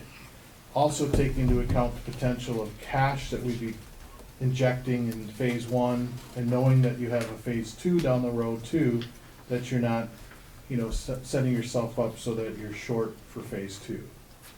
So quickly, option 1 and option 2 assume that you would get a $2 million loan from the state infrastructure bank. State infrastructure bank, make sure I change that. Capital improvement bonds, you can see the difference between those two. Costs of issuance are associated with a bond issue. And then funds on hand is a cash contribution. And then we have estimated construction fund earnings of $7,829 through the life of this bond project. And then we add all those up, and that gets to your total construction cost of $3,765,000. And so below there, in those two scenarios, you can see some of the key summary statistics. We're assuming a 10-year term for both all of the loans and bonds. The state infrastructure bank loan of 3.25, then the capital improvement bond estimate you'll see. And then we're looking at totals of the interest costs for both of those. But then more importantly, if you move down to the estimated average annual payment, that's the number I believe Trustee Machigian you were referring to. Right. This is what we would estimate the average annual payment to be in those two scenarios if you were successful in getting a $2 million loan. Now, what I want to point out here is that we try to give you an estimate of what that annual surplus or deficit would be. So my point in kind of bringing you to those two scenarios is that if you only put in, well, in the scenario 2, we're not putting in any cash, okay? You would, in that situation, you'd end up you'd be running a deficit. So what we wanted to point out here is that there has to be a combination of some form of cash, SIV loan amount, and probably, depending upon how much cash you're willing to put in, there's gonna need to be some type of gap funded with an issuance of a bond, if that's what you decide to do. But that's up to all of you. We can make a recommendation. But my point here is that I want to point out that this line again across all of the options, the estimated average annual payment of $293,000 and $455, $459, that drives the estimated annual surplus and deficit based upon the prior page's total revenues. That's why I think this model's wrong too. Okay. Because you've got the wrong numbers on the prior. You're basing this off of much too high numbers. Much too high. Well, I think these numbers are an error here, sir. I agree, Yeah, and that's but why, not these these are wrong. ones. Oh, yeah, they're wrong too. Oh, They don't okay. add up to $12.3 million. No, I'm saying, I think these, Individually, they're correct. I think these are correct. Right. These ones here are not accurate. Agreed. You are correct. The bottom ones So are I just, picking. but if this financing alternative model is picking up the total, and I don't know that it is, I but don't if it think it is, it then is this not. was wrong too. It is not. Okay. No, I know that for sure. But you make a great point. This total column, I'm not sure why it's picking that up. I'm not sure what happened here. Why did it disappear? But anyway, the average annual debt service and that surplus is being calculated off of the total. But Eric, you're right. Those total numbers at the bottom are not accurate. Not sure what I'm getting happened. total revenue of 3 million, Yeah, That's about right. 400,000 Yeah, plus, there's something around 4 Yeah, rather than I'm not 12 sure. million. And I can fix that. And I'm not sure if I'm able to even pull this Excel So it's gonna model take 10 up, years but- to pay off phase 1, basically, Correct. without, Well, I mean, with we this can- debt service. we can look at other options as well. But, yeah, I don't know. It's connected there, right? Yeah. Try it again. There you go. No, you're right. Yay. Okay, so Eric, you make a great point here. And I'll have a chat with some people tomorrow about this. But here's the beauty of our analysts set this up right. Not sure why this isn't picking that up. But let me just change this so you get to see this live in action. Not sure why, but nonetheless, Yeah, at some point, it needs to be fixed. yeah, it needs to be fixed, and Bill, you need to have that model. Yeah. So this is 4,035,000 Yeah, that's right. $35,003. That makes sense, that makes sense. Yeah. And we'll get that cleaned up for you. So back to the we'll take those off and we'll get that So fixed. just to go back to what you stated originally, this is only covers phase 1. Correct. So we'll have to go through this 2 more times. Well, phase one, Or the one way more we time. understand it, is a combination of SAD one and SAD two. Okay. That's correct, yeah. So if we look at option 3, and we wanted to give you guys different flavors of how you. I hate to keep doing this, No. but I was part of the roads committee, so I'm pretty Yes, familiar sir. with these numbers. Absolutely. So if we go back to your first option, you've got funds on hand of $1.32 million. Yes. How did you determine that that's what the village would be willing to put in? I think that was a number that we pulled from one of the reports along the way. I believe in, The number that we're willing to put in is much higher than that. yeah, we had 2.7 Right. available. Exactly. Unless there was a report that I did to say, all right, based upon that though, we know that's for the entire process of what we have. It wasn't considering north of 13 and south of 13. No, I do agree, yeah. And that's when the original, I think, committee was looking at Divided up 1.5 one or the for other. it. Okay. And then I needed to make sure that I can't just, I didn't feel comfortable without having funds set aside that's available for normal operations and anything that should happen for sinkholes or anything like that. So we sat down, I sat down with our auditor, we went backed out, and we came and said, okay, 1.3 is one of the numbers that we have as a stake in the ground. And then I start looking at, okay, what is our spread of what we're currently, and I know that interest rates change, but based upon a 3.25% versus what we're currently yielding, I'd rather keep whatever funds that we can that are at a greater rate than what we would be paying out. So when I spoke with Brody, what we did was, he said, we're gonna do various options to look at it, because we still don't, you know, we looked at 500, we talked, there was mention about 500 versus 250 on the SAD, and a lot of that wasn't settled. So he just said, let me run some scenarios, 1 through 5, we'll take a look at them. Nothing is set in stone yet, because there's still a lot of moving parts, but this gives us a flavor for what some of the options are. Okay, I think that's, I understand it now. But somehow, you're about to do an application for the SIB loan, and in my opinion, it's only my opinion, that's, you should do it, that's a good thing to do. Right, exactly, But especially at to that interest consider a rate. bond at this point in time would be a very bad idea, in my opinion. Well, here's my take. Okay. I think that what happens if the opportunity, or not, the approval comes, but it's not for 2 million, say it's like they, all right, 500,000, Yeah. we can approve you for 500,000.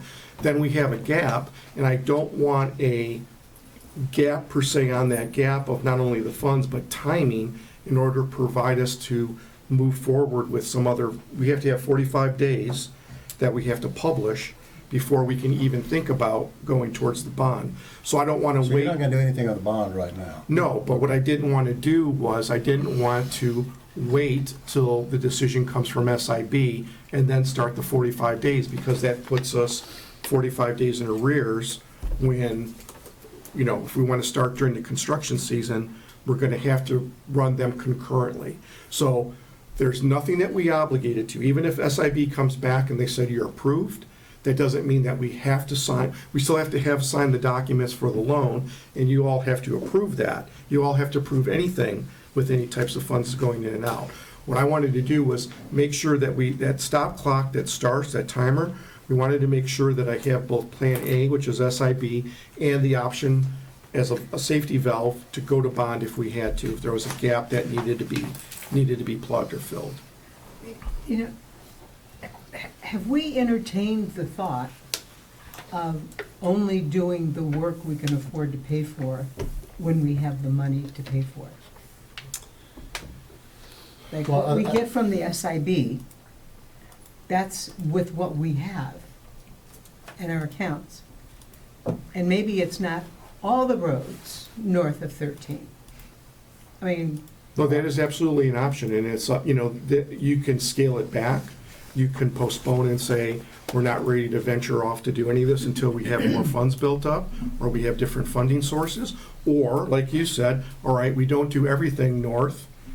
We will only do portion. Now, one of the things that I did remember Brad saying is that, okay, you have a contractor, they're not gonna wanna, you know, it's not as attractive to them. They like to come in, and I think he said they just wanna lay the asphalt and get it done all at once. So if you call them for just one road here and one road Costs there, more money. they've gotta bring the equipment there, then we gotta wait, costs go up, then they have to bring the equipment back again, instead of just doing it all in one full swoop. I just want to know, from my perspective, that we're not committing to do anything on a bond tonight or for the foreseeable future, other than maybe say, we'll sign some document that says, Eric, we'll get the business if we decide we need the bond. Can you define foreseeable future? Yeah, there's no, we'll have plenty of money. No, can you define what you mean by that, Next 2 foreseeable years. future? What's that? Next 2 years. Oh, okay. I personally don't think we will need the money from a bond, if at all, for about 2 years. That's my calculation. And Bill is saying, if the SIB loan is less than what we ask, Uh, how do we fill the gap? Well, you're going to, then the council will have to decide if the only thing we're going to put in is the $1.32 million or the $2.7 million to fill the gap. We do have the money We in the do. bank. The point is we have the money, yeah. But So if why would you take out put in a? the 2.7, then what happens to the next phase? Well, when we get to the next phase in 2 years, then we'll do a bond issue if that's necessary. But to take But out why would that you take debt out a now- bond if you got the Yeah, money? You're just exactly. going to be Well, throwing I in money. think to it. what Bill is trying to do is just present options. Like you said, we're not locked in, we're not even locked into the No, that's SIB fine. loan. Yeah, because it hasn't even been approved, correct? Right, That's it all hasn't I'm been trying- approved, but. I appreciate the bond discussion, in my opinion, is way premature. We don't need to be having a bond discussion right now, but that's okay.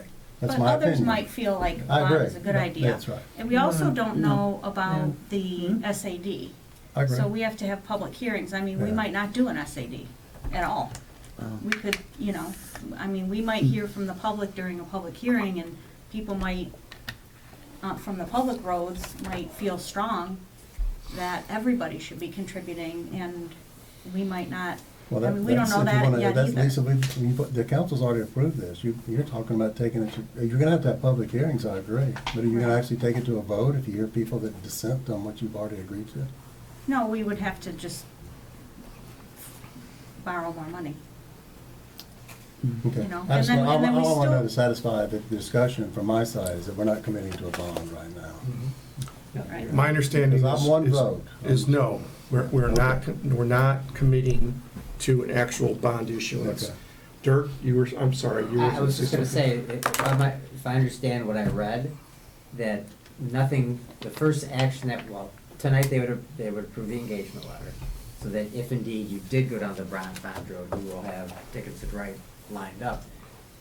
And then potentially in January, you would adopt a resolution giving the notice of intent, which starts the 45-day clock running, but doesn't bind you having to go out to issue bonds. Is that? That's correct. Close to accurate?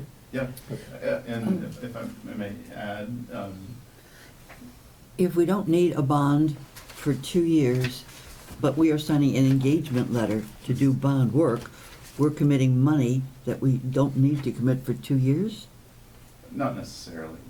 So the way, we can talk about this on the engagement letter item, but the way bond counsel services traditionally work is we advise the issuer as to the legal procedures for authorizing and issuing bonds, and document the transaction.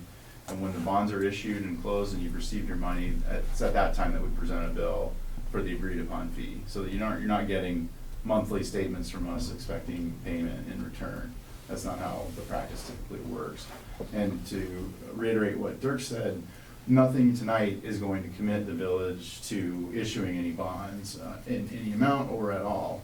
It's merely the presentation plus my engagement letter are to present the village with the options and possible routes for financing what our understanding is that you all want to do, and at the same time meeting kind of the dual track preparation that Mr. Patton has laid out, so that when we get to the point where the SIB has either approved or disapproved the loan, we can proceed forward with that time, either with a bond or without a bond. Then to piggyback on what Dirk said, at that time in January, the village council will be presented with a resolution approving the form and publication of a notice of intent. You can approve that and publish the notice of intent, and even let it expire, and you still haven't obligated yourself to issue bonds at any amount or at all. You can just completely abandon it at that point if you want. And then, once the referendum period expires, the village council will be presented again with a formal bond authorizing resolution, which at that time would be the point where the village actually sets the parameters within which bonds can be issued. And you still aren't obligated to issue at that point. After that, you would publish a notice of sale and offer the bonds for sale. And the only point at which you obligate yourself to issue bonds is once you've published the notice of sale, you've opened the bids, and you've awarded the bids. At that point, you're under contract to sell bonds. So it's a long process before you're actually obligated to actually issue bonds and have to repay them. Now, we wouldn't let you get to that point, and then where there's a question about whether or not you want to pull back out, because at that point you will have caused reputational harm to the village. So we won't let you get to the point of noticing a sale of bonds and selling bonds and We then don't, not never selling. mind. So is there a difference in cost depending on where we go, who the source is for this work? Mhm. Yeah, There so is. how do we know we're getting the best deal? So, well, first of all, if I just go back to the summary of financing alternatives, I do want to point out that as you kind of move from left to right, these other options, as a way to kind of do the economics on if this mixture of funding sources is making sense, we've come up with this annual surplus and deficit. Now, Eric presents a new option, right? Which would be funding any balance, like in the event of doing a $1 million state infrastructure bank loan, rather than doing the bonds, obviously you would fill the gap there with the additional cash. So, as it relates to the most optimal way of financing a project, we like to work with our clients to exhaust the cheapest resources first. So in your case, we've identified the state infrastructure bank, Right. which truthfully, their 3.25% interest rate is slightly lower than market rate right now, but it's not, in my mind, a low interest rate option. It's a market rate option. But what it has is a very quick process relative to others to get your money, and there's no cost of issuance incurred, like professional fees or a credit rating or things of that nature. So when you look at the other alternatives, besides cash, we try to evaluate it based upon how do we get to the bond investors in that most efficient manner. And typically, we see that done through what's called a public offering. And in a public offering, you have a credit rating involved, there's an underwriter's discount, those costs can kind of add up on top of each other, right? So what you're leaning into is your professional partners to ensure, in our case, your municipal advisor is signing a contract to serve as your fiduciary, that we have to then provide you a recommendation that that was indeed the best rate that you could get on that given day. There's multiple options to get to that capital, and we will help your team to evaluate which is the best one. The other option that tends to have lower cost of issuance up front is if we go to a local bank through what we call a private placement. So a local bank might be interested in, rather than going out to a public offering, maybe a local bank wants to purchase those bonds into their own inventory. But to your point, Eric, it is premature from the standpoint of you're not making that, recommendation here. But if I could jump to, this is a draft financing schedule. And the point I was trying to make earlier with your kind of this visual of these options kind of running along the same time, if you do hear from the state infrastructure bank that the amount that you were hoping to get is lower, and then you guys have this discussion about how much cash do you really want to put into the deal, if we don't start the clock on the potential of issuing debt, bonds, then it could slow down your construction process. So what we've prepared here is kind of an overlapping of all of these different calendars, so that ultimately the goal here is to get you the monies you need by the middle of May so that your contractors can start to do the work. So I think Eric covered that quite well as it relates to what you're not committing to. But if we don't have this conversation today, and or at least throw these options out, then there could be a pinch point down the road where now you're kind of wishing you would have at least had those conversations sooner. So I think at this point, I think this probably is a good place to maybe pause and ask there's questions, or Eric, if you wanted to clarify. It was on this draft schedule, I wanted to just emphasize that it's a draft, and it shows kind of the beginning and the end, and then there are several dates in there that may shift somewhat as you get into the process if there's going to be a bond issue. So this is just kind of a general idea as we stand here today, on December 16th, what the timeline might look like going to May. To be clear again, there's responsible parties, BC, Bond Council, PFM, is you guys. Correct. V would be Village, I presume. Yes, E would be engineering company, I presume. engineer, correct. Anybody else? S is the state. State, okay. Okay. In what and I'll be honest, we hadn't had a chance to talk with Dirk or and his responsibilities in reviewing your charter and making sure the special assessment hearing process. I just layered in a couple hearings here, Yeah. just to kind of give you an idea that has to be going, on a parallel path with the SIB process, with the potential of issuing bonds. So, depending upon how the outcome of this conversation goes and the direction that you give the administrative staff, we would then work with Dirk to make sure that we layer in the appropriate special assessment hearing dates in this master calendar, should you decide to do that. In your previous experience in working with municipalities, are we working in too short of a time frame to push an elephant uphill? It depends on what the elephant is. Pretty big one right now. There's a lot of lines here, a lot of meetings, a lot of approvals in a very short period of time. Yeah, I think the number of lines are typically not this many lines in the timeline, but it's because there are a number, there are different processes happening at the same time, 3 total processes, the SIB, potential SAD, and potential bond are all kind of layered into this one chart here, which is producing more lines than you would normally see on just those. Which of those processes is most vulnerable? I don't know if I'd use the word vulnerable, but the one that usually takes the most time and effort is the SAD process.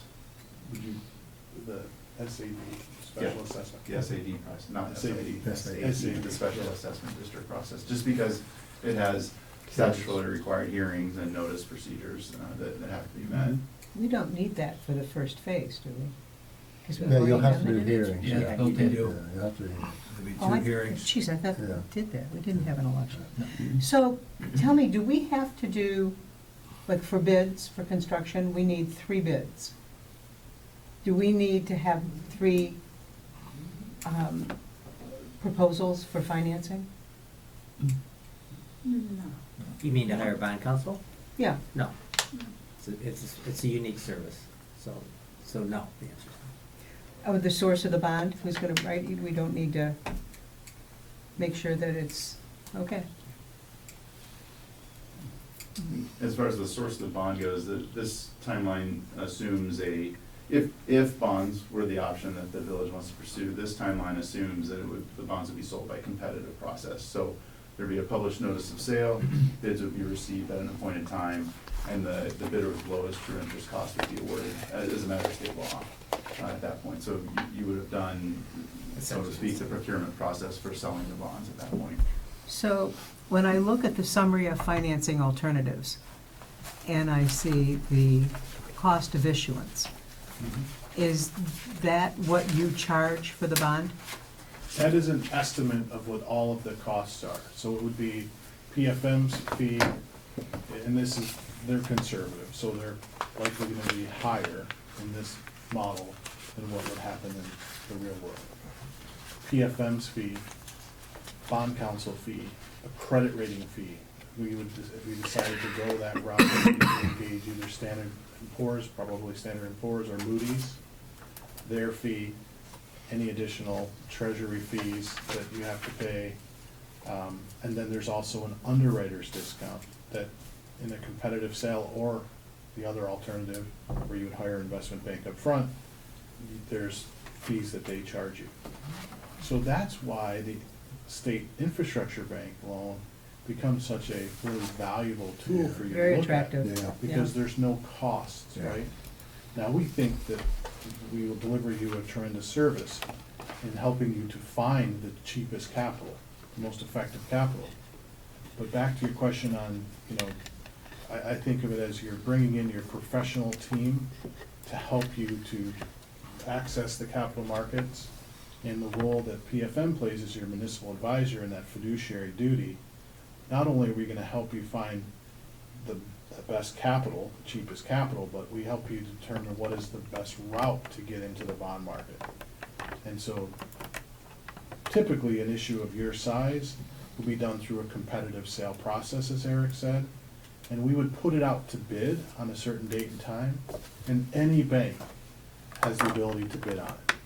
So that is your transparent process to the taxpayers that gives you that sleepability at night to know that we put it out for bid, and we got a bunch of people to bid on it, and the winner was based upon the lowest cost. So we still have to get bids. We don't even know what that's gonna be yet. Right, but, I mean, that's just not. Well, we have a very not to exceed number Right. from HRC, but you're right, still gotta Yeah. get bids. Yeah, and then I think, I like Eric's comment that the bond is not needed immediately. So I'd rather get started on this without having to incur these costs. And that will be the case as long as SIB approves the loan. Yeah. Yeah, and What that's is why I the- like what you're bringing up, is that, okay, now we have an alternative, as you said, in case it all Plan B. gets Plan B, gets Correct. hit by the bus. Yeah, I think it's important to research all of our options, and like I say, there's no guarantee if the money's Right. coming from SIB, and if we wait to see what we get and we don't get what we Ask for. ask for or what we need, we're really putting ourselves behind the 8 ball to start the process of the bond. So, to have that information, I appreciate you coming ahead, to have that information ahead of time and have these Yeah. conversations, I think, even if we don't go down this road, that we have that information and we made a decision based on all of the information that we were given, I think is critical. Right. We do have a comment from the audience. I have a question. Okay. Since this is option B that we're looking at, or a possible option B, once we sign that letter of engagement, when does the hourly financial clock start running? Well, so typically with bond counsel services, while I am required to track my time internally with my firm, the way that we bill the village is one time at bond closing But for the agreed when does upon the fee. clock start running? I know you're gonna send it at the end. When does the clock start running financially? When mean you in keep terms of track. retainment? It's a set fee. Yeah, It's a percentage. I have quoted a flat fee I based on a didn't- formula, yeah. Do we know what that flat fee is? Yes. Yeah, it's it's right in the there. letter, in the letter. So I quoted a flat fee. Page 3. and I don't bill Bottom. the village. The letter we just got here now? I don't bill the Yeah. monthly. Oh, yeah, somehow I got both of them. Sorry about that, Jeff. Too much paper here. So once they sign the letter of engagement, financially, where is that put them? If they don't use you after that at all? If they sign the engagement letter tonight and then they don't do anything further, then we wouldn't present them with the bill. Yeah. But I think, it would be short-sighted to think that the value that we bring to the table here is not just in the form of our, potential a transaction. What we also are bringing to the table here is education. And so, to Eric, you made a great point earlier. Well, we may not need a bond for a couple of years. Well, I'll tell you what, your group right now, you guys are even more prepared now for the potential of that. Because you've taken the time to put this on your agenda and evaluate options. And you happen to have two very distinguished firms in front of you that are very interested in working with you. But also part of the work that Eric and I do is educating. And so for us, if we go and walk away and you never do anything, as long as we feel that we've given you the information that you need to be successful in funding your road project, there might be an opportunity for us to come back down the road. So for us, we feel like there's value in that part of this process as well. And that, you need to know what your options are. You don't issue bonds all the time, and if you even decide to, but the more critical component of this is, how do you finance the project? What are my options? And that's not something people necessarily do all the time on the local government side. So we just appreciate you giving us that opportunity as well, to be here in front of you, to provide you with some background. A couple of comments. One, first comment I would make is, when we've had one meeting here in council chambers with Brody and your counterpart Carrie, and one of the questions that I have is, the meter's not running, correct? I ask that of Dirk all the time when I talk to him, meter's not running, right? So I want to make sure, and their answer was, no, the meter is not running. We're looking at providing the education, giving you the options. Once we actually, the rubber meets the road and we start to engage in doing what you want, should you move forward with a bond, that's when their engagement letter with their fees is put in it. The same for Eric. I've asked him when we were on the call too, your meter's not running. The answer is no. The second comment I wanted to make is, I'm thinking ahead of saying, okay, this is phase one, looking at everything that we have on hand, we know that we're gonna have to do phase two, and it could be much more expensive than phase one, depending what we do with Bristol, right? So I wanna set up ahead of time, again, knowing and getting familiarized with the council, right? Within 3 years, I'm sure that we're gonna try to get that, embark upon that within the 3 years. Well, I need to start building a relationship and understanding how the bond process works, because I've never went through an issuance of bonds. And it's very likely that we may need that form in order to complete phase two of the project for the village. Not to say that, again, we're committing to it, but again, I just kind of look ahead with headlights to say, okay, we've got to get through phase one. How are we going to do that? What's the most efficient way? And then looking at phase two, all right, phase two, it's gonna cost more, what are our options? I know we can get to it when we go on phase two, but I always wanna be a little bit more prepared and understand the process, because once you go through it once, then it's easier the second time and you have a little bit more data points that you can point to. Okay? May need more than two. Yes. Correct. 2 times, yeah. If I could speak for Brody just real briefly, I think the two of us together, in our experience working with other municipal issuers, we view our role as helping you all find the best decision for the way forward for you all, not necessarily to push a particular path.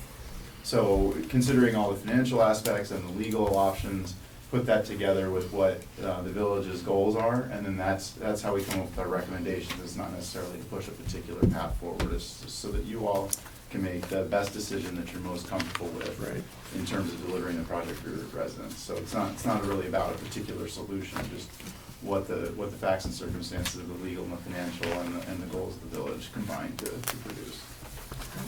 And I know PFM as well, you are engaged with a lot of other municipalities. I think Carrie said you just did City of Southfield for, was it $100 million bond for Correct, roads? we've worked with them, they had a voted road project and a number of other projects that Carrie, my managing director partner, has been involved with. And a number of other communities around. And yeah, I mean, taking on debt is not something that should be done, without a lot of thought. And I appreciate how you guys are tackling this. I think your taxpayers are gonna be happy the way you're doing your due diligence. And Eric, I have something to share with my team when I go back, so I'll make sure our model gets corrected. That would be good. Yeah, and I will Be a send, good first step. and I will send that back around to Yes. everyone. I'll have that to you tomorrow by Thank you. probably middle of the day with all that updated, so Thank you. you're very It's a welcome. lot of work. Oh, we're happy to do it. Yeah. Without the meter running. One of the things I noticed in here, in that for the SIB loan, it looks as if they have results within 30 days. Correct. So that would then determine what we get out of there, where we go. So we Yeah. might know that Right. by next council meeting. Oh, we have to, yeah. Yeah, And then that, we can go, Yeah. with further discussion, know what we want to do at that point. correct. How much money do we want to put in from the village versus what we get from there, if we need to go for more money. Right, if there's a gap or not. Right. Exactly. Okay. Is there a minimum amount for a bond? No, I mean, Okay. we've seen small bonds you know, and Eric, you probably. I've done an issue for $36,000 before. It was a sewer project up north. It was a small project. The good news, though, is that on the smaller bonds, Eric, I think you had pointed out the rebate portion is under 5 million. That whole more legal hoops, I guess I would refer to it as, because when you have something less than 5 million in a bond issuance, Yeah. there's some things that are not required. Is that correct? Yeah, so when you issue tax exempt bonds, the federal government places a kind of a dual set of regulations upon you. The three general prohibitions are that you can't issue tax exempt bonds before you need them, you can't issue more than you need, and you can't leave them outstanding longer than you need to have them to pay for your project. And in order to implement those restrictions, they have one set of regulations called the arbitrage restrictions, and they have another set that runs in parallel called the rebate regulations. Rebate rule, right? So you get bond proceeds, you can invest them for certain time periods at rates that are materially higher than the bond yield.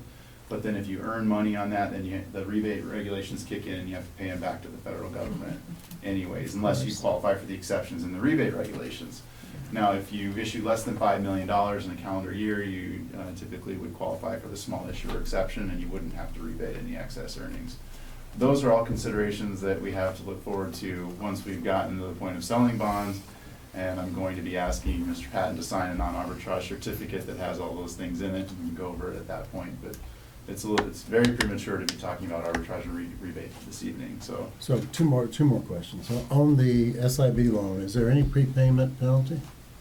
Not to our knowledge, Okay. but we can double check that. And if we do a 10-year bond issue, we're stuck for 10 years though, right? Not necessarily. I mean, we could try to negotiate in a call feature, but typically with a 10-year bond, the normal tender or a call feature is 10 years. Yeah. So normally it would not be. And correct me if I'm wrong, Brody, is a call feature more expensive? It adds to the cost of the issuance of the bond, or no? The market it's generally acceptable to have a 10-year call feature and there's no premium to that. But if you want to start negotiating that shorter, so if you wanted to say, give yourselves the option of calling that bond back earlier with a Yeah, 5-year, then you would be looking at paying a premium. Are there any more questions? No. Brings us to the engagement letter. Right, so C is the engagement letter. This was added, do we need a vote on this? Motion? Just a motion. So I'm looking for a motion for approval of the engagement letter. No, it's only the first question. Is there a question? I'd like to do that before the motion. What'd you ask? What's the question? Well, nothing starts until we hear back on the SIB, correct? That's going to be our determining factor Yes. of what path we take. So does the engagement letter need to be signed tonight? Yes, Or after we find out what about the SIB? because if the SIB loan is denied, then you're gonna maybe or reduce. You may have to pivot so that in January you have a resolution of notice of intent. And if you don't retain the bond counsel today, you won't have that notice of intent resolution if you wait until January to sign the engagement. Did I say it accurately? Yes, you did. Thank you. I have one more that I'd just like to put a general, you have to go out for bids. Yeah. Bloomfield Township is totally redoing all their roads by asphalt. And I think that might be somebody you want to contact and see what their pricing is per load, or I don't know how they do it for asphalt. I worked in purchasing for years at Ford, I didn't do asphalt though. But I saw them laying all tearing up the roads and so on, so Yeah, that would be a good contact. Those roads are done, the roads you're referring to are being done via SAD. Right. And how much are they? I think I heard $70,000. $70,000. And I can vouch for that SAD. because I know the people that live there. Person? Yes, property. For 15 years. yeah. It's in between 55 and almost 70. So they're doing special assessments? Yes, they're they not are. doing bonds? Yes, that's correct. They don't own the roads. Townships don't own roads, and so it's a different situation. Yeah, it's a But yes, private. you're correct. Yes. It's very expensive for those folks. Very, very. Yeah. expensive. Tough, Very, very tough hit. controversial. Yep. So at least get in my mind, in signing this guy, basically lets us have more juice, so we say, to get the SIB loan? Gives us flexibility. Flexibility. It doesn't give us more juice. They are gonna, SIB is going to make the determination based upon their evaluation of our village, our current financial situation, and our ability to repay. But what I wanted to do is, should that come in denied or less than what we're asking for, and there's a gap to fill, I wanted to be able to have, batter on deck in order to be able to do the 45 days, should we need to move forward to plug that gap via And bond. signing this doesn't cost us anything. Nothing. No, and we don't have to move forward with anything. You But don't? I think it's prudent for us to move now because, depending on when that notice comes back from SIB, based on what it is, Bill might need to pivot quickly and get things going. And so, although he can't commit to certain things, it allows him to start certain processes because, The clock's running. knock on wood, but yeah, we don't have a lot of flex time here, and if we don't have a quorum in January for some reason, and we can't meet, then we're pushing to February. So we're always trying to look ahead and sort of cover all of our bases, and tonight is the night to sign the letter. It is, Right. to approve it, yeah. So just to go on To record, approve the letter. I'm sorry, just to go I would on. like, I would like to just go on record too. Mhm. Bond issues are very expensive. Yeah. And nothing that has been discussed or worked on up to this point has included the cost of bond issues. And the village council's already agreed to a millage increase of 1, and for special assessment districts at $500 a year. To go with a bond issue, I don't think is a pivot. I think it's a several meeting discussion over whether that's the right thing to do or not. I just don't, what I you're really right. believe is you're gonna be fine, and you're not gonna need to do a bond issue. That's what I believe 99%, but not 100%. And you're absolutely right, Eric, Yeah. that it would be a multiple meeting Yeah, it has to be, situation. yeah. What we're trying to do here is just put you in a position that if you need to do the bonds, you get the 45-day period running, so that that's out of the way, the referendum period's out of the way. And that doesn't bind you in January if you adopted a resolution of notice of intent. It just starts the 45-day clock running. And again, I'm not a bond counsel, so correct me if I'm wrong, but you lose nothing by having this in place, and it doesn't cost you anything. Council will If we still be don't making move all these forward, decisions. but we start the 45-day issuance and do those things, and we say, at the end of all of that, we're not doing bonds, what's your estimate based on a 1% on $2 million bond for your costs? What portion of that will we have paid for nothing? Well, I've bifurcated my fee in case, because we've got the dual track. And so, let's say you decide to issue a bond and you follow through and you go through the whole process and a bond is issued. And then there's the fee schedule or the formulas in there for how much that would cost.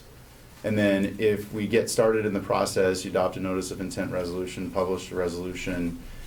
At that point, we're starting to do the work to prepare the issue for sale. And so if you get into that referendum period, through that referendum period, and then you decide not to go forward with the bond at that point, then I bifurcated my fee and I would charge a lower fee if you abandon the bond issue at that point. So it would be, I believe, $4,750 at that point, if we get into the work and then decide to stop doing the work at that point. So $5,000 Yeah. to just have the option that if we need to pull the trigger, we'll have spent $5,000 and not do bonds. That's correct. That's about a worst-case scenario. That's For how correct. much- Okay. Because That's like I safety. said, that So once it's you our start the safety valve. process, you're starting to do other activities, not just waiting for the referendum period to expire. Okay. But we would have given you a nod or whatever, we would have asked you to start the process, Right. Mhm. right? Yeah. So we That's would have what you'll do- already, That's what you'll do when you sign this agreement. right. But as Well, for, no. if you sign it No. tonight, No, we're waiting to see what happens with the SIB. Okay. Let's say you get the full 2 million, then it sounds like you may not need a bond at all. Correct. Costs you nothing. Then Fine. nothing, okay. So then we Yeah. owe you zero. Yep, Right, yeah. that's right. I won't send you a bill. We won't pay it if we get it. right. No meter, no Uber fee, Until we have. until you the- get into the car. Until we say we want to go in your direction, Yeah, Yeah. and we've discussed that, and Yeah. we're giving you the go-ahead. yeah, That's basically when the meter starts sticking, because that's when you start really so to speak, yeah. doing all the work. Now we've Yeah. got you into a situation that you're gonna have to get out of, Right, and so we're paying those fees. But right now, we're in a holding pattern. This letter is just sort of getting us ahead to make, because of the timing of all this. so we're ready to go when we need to go. Right. Yeah. So we may not need you for 2 or 3 years. This would still be, Could, yeah. Right. Would these terms be applicable 2 or 3 years from now by signing now? Maybe not. We signed. We can revisit it, but yeah, the idea is that it'll stay in place until you decide that the project's not going forward or you're not gonna use us. So that's how it works. We're sort of starting a relationship. Yeah. So if there's no other questions on it, I would like to ask. There are other questions. How many in this room have read all of this letter? One. You read it all? Okay. Dirk's Oh, we ready. just got it. We just got it, yeah. Yeah. We just Yep. got it. Yes, I understand, you got it just today. Yeah. Just- Be good if yeah. we had it like a couple days ahead of time. Oh, it's dated yesterday. Yeah, I received it. Eric sent it to me last night. Yeah, okay. Did you read it, Bill? I did, and I had Dirk review it in its entirety. I read it too. Okay. Okay. Whenever it comes to contracts or anything, I don't move without getting counsel's opinion on what it is and what it says and fully understanding it. Legal counsel. Legal counsel, thank you. Are there any more questions? Okay, then I'm gonna ask for a motion to approve the engagement letter tonight. I will so move. Second?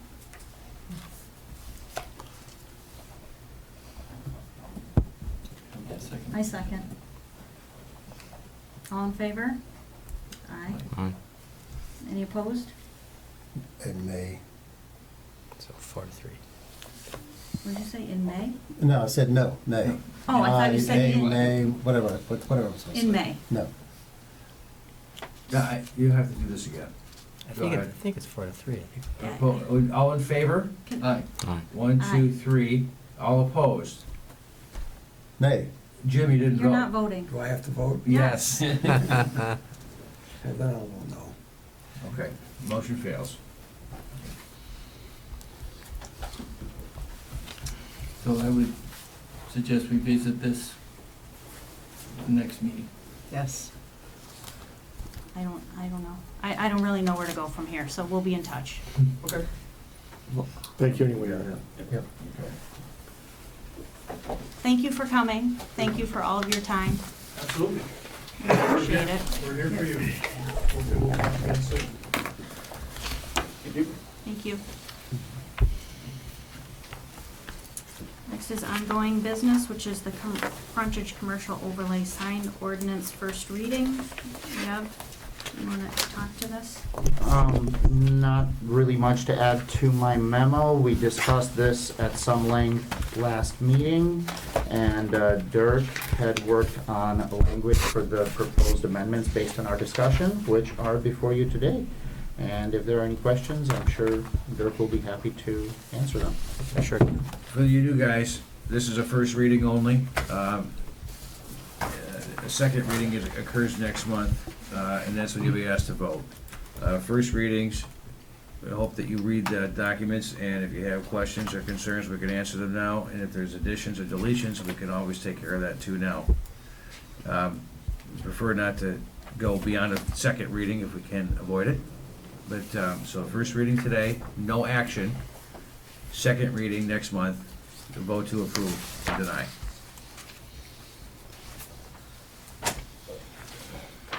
The only thing I think we're really changing is the amount of signage per or per linear foot or per square foot of the front of the building. Right. The two major changes, DE, are just what you said.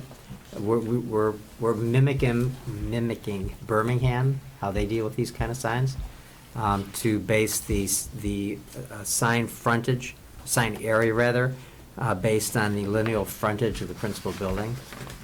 That's number one. And then number two is, if you remember, for signs in the C1 district, you had to have a side entrance to have a sign on the side of the building, and we've removed that requirement for signs in the overlay district.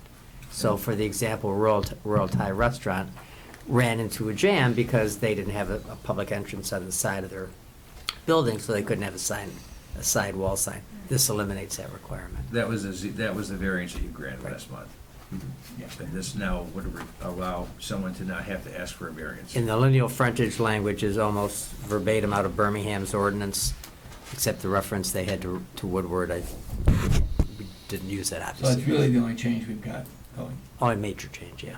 And the change would, the issue of Jimmy John's, this change would prevent them from having to submit a request to their corporate headquarters for changes? Correct, it basically, It gives them enough, this gives them enough leeway to do what they want to do. correct, they'd Okay. be able to get approval based on their original submissions, Good. which were denied based on our percentage height and width Okay. calculation, which was a little silly with the Agreed. one-story buildings Agreed, compared yeah. to the four. Okay. As So it well takes as care of they it. already have a sign on the side, right? There is that too, yeah. Yeah. So the design review board had approved against our ordinance a sign on the side of Jimmy John's, so it's been there Forever. 10 years. forever, Yeah. 10 years. Yeah. Nobody's ever said anything about it, and it No, this was is good, yeah. approved, so we're gonna just,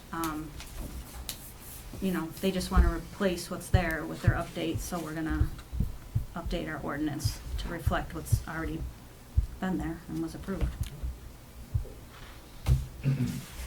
Again, that's just the first reading. First If there are no other questions, we can just move to the treasurer's report. No? I guess we're moving to the treasurer's report.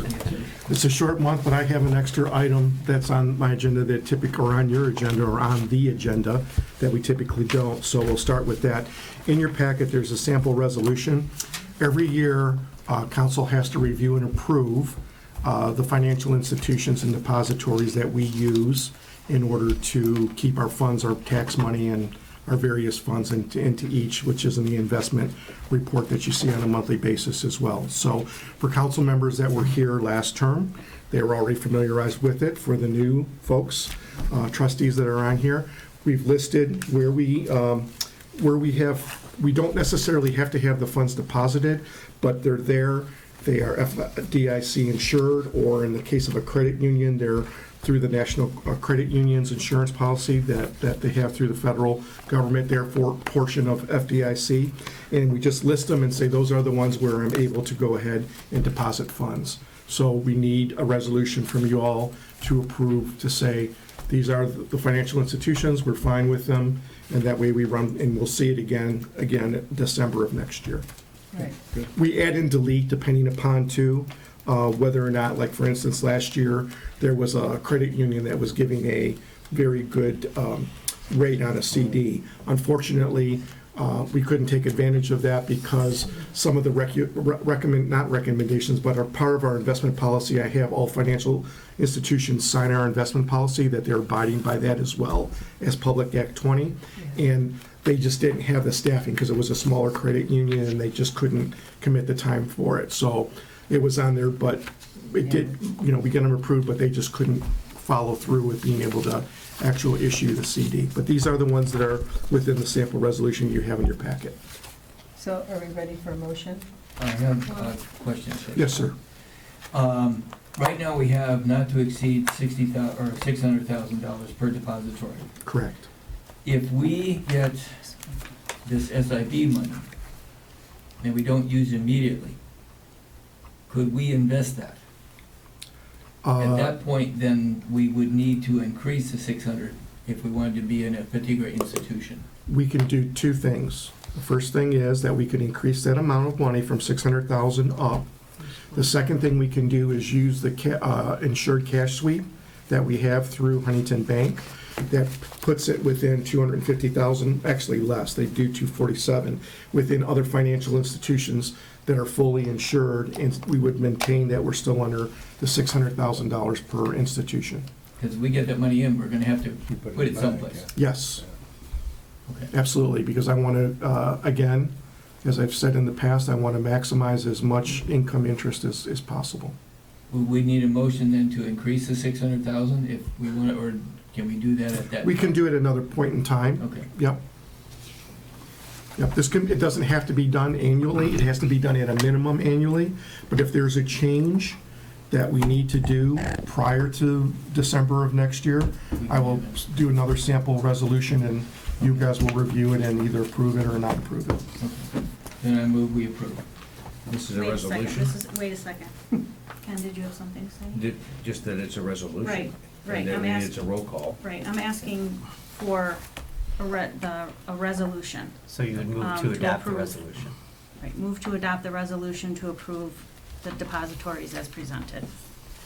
I move that we approve those listed. Second, A second. roll call. Hageman, Aye. Howard, Yay. McAlexander, Yes. Mashigian, Yes. Miller, Yes. Blackburn, Garoni. Sorry. I answered for you. Said aye. I heard you too. Okay, thank you. I was ahead of, It's all good. All right, that passes. Thank you. Thank you. Next is the Item, approval. yep, item B, approval of December 2024 bills is a motion.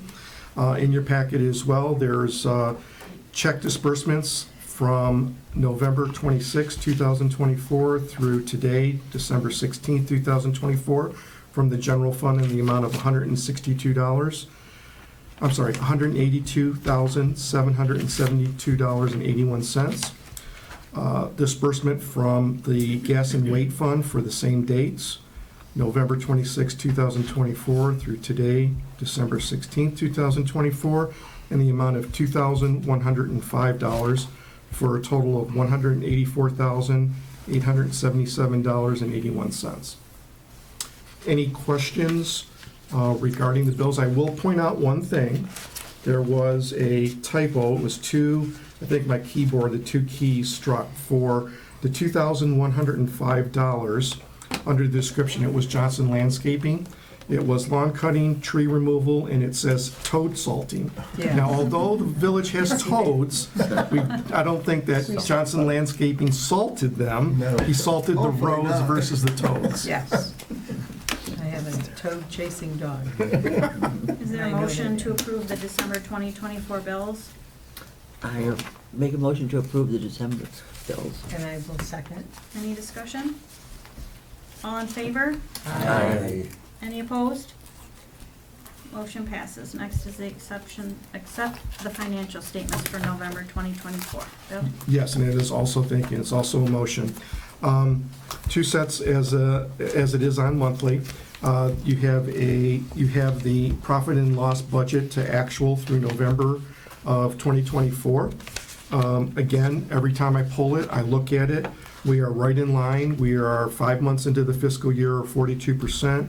I look at the percentages on all of it, and we are, even though we are short this month as far as having an earlier meeting, we're tracking exactly where we should be, and I compare it to last fiscal year, and we're actually doing a little bit better again from last fiscal year. So that's the portion on the revenue and profit and loss statement. Moving to, unless there's any questions on that, I will move to the investment piece. No questions? The investments for November, broken out as well between the general fund and the roads fund. You will see there's really, other than, we had one bond that I mentioned last year that was, or not last year, last month, that was called early. that has been replaced under MBS. But again, all of the rates that we've been getting are still holding up fairly strongly on both sides.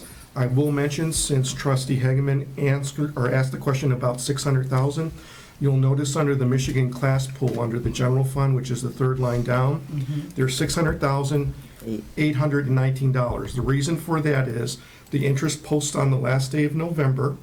I put what's on the statement in my report, and then I do a transaction to move the interest out. So I like to keep it like 599,500, as close to 600,000, so I can maximize the interest. But just so that you know, that's what happens. It moves over so that we're maintaining the rule of under $600,000.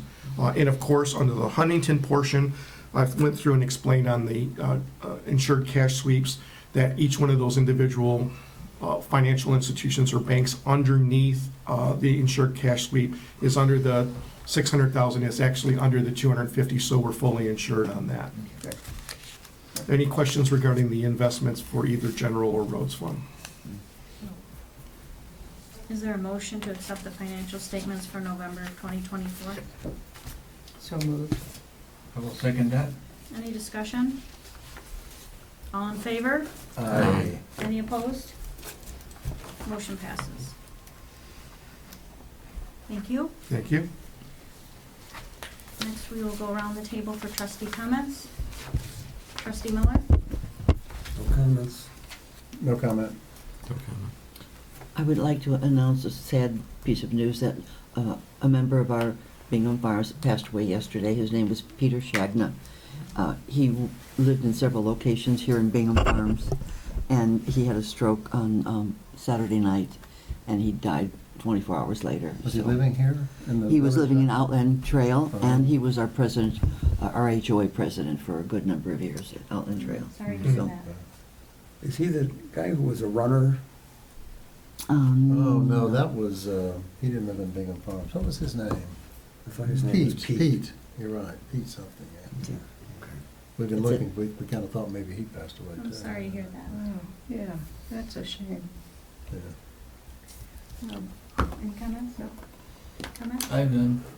I have no comments, so I need a motion to adjourn. So moved. Second. Any discussion?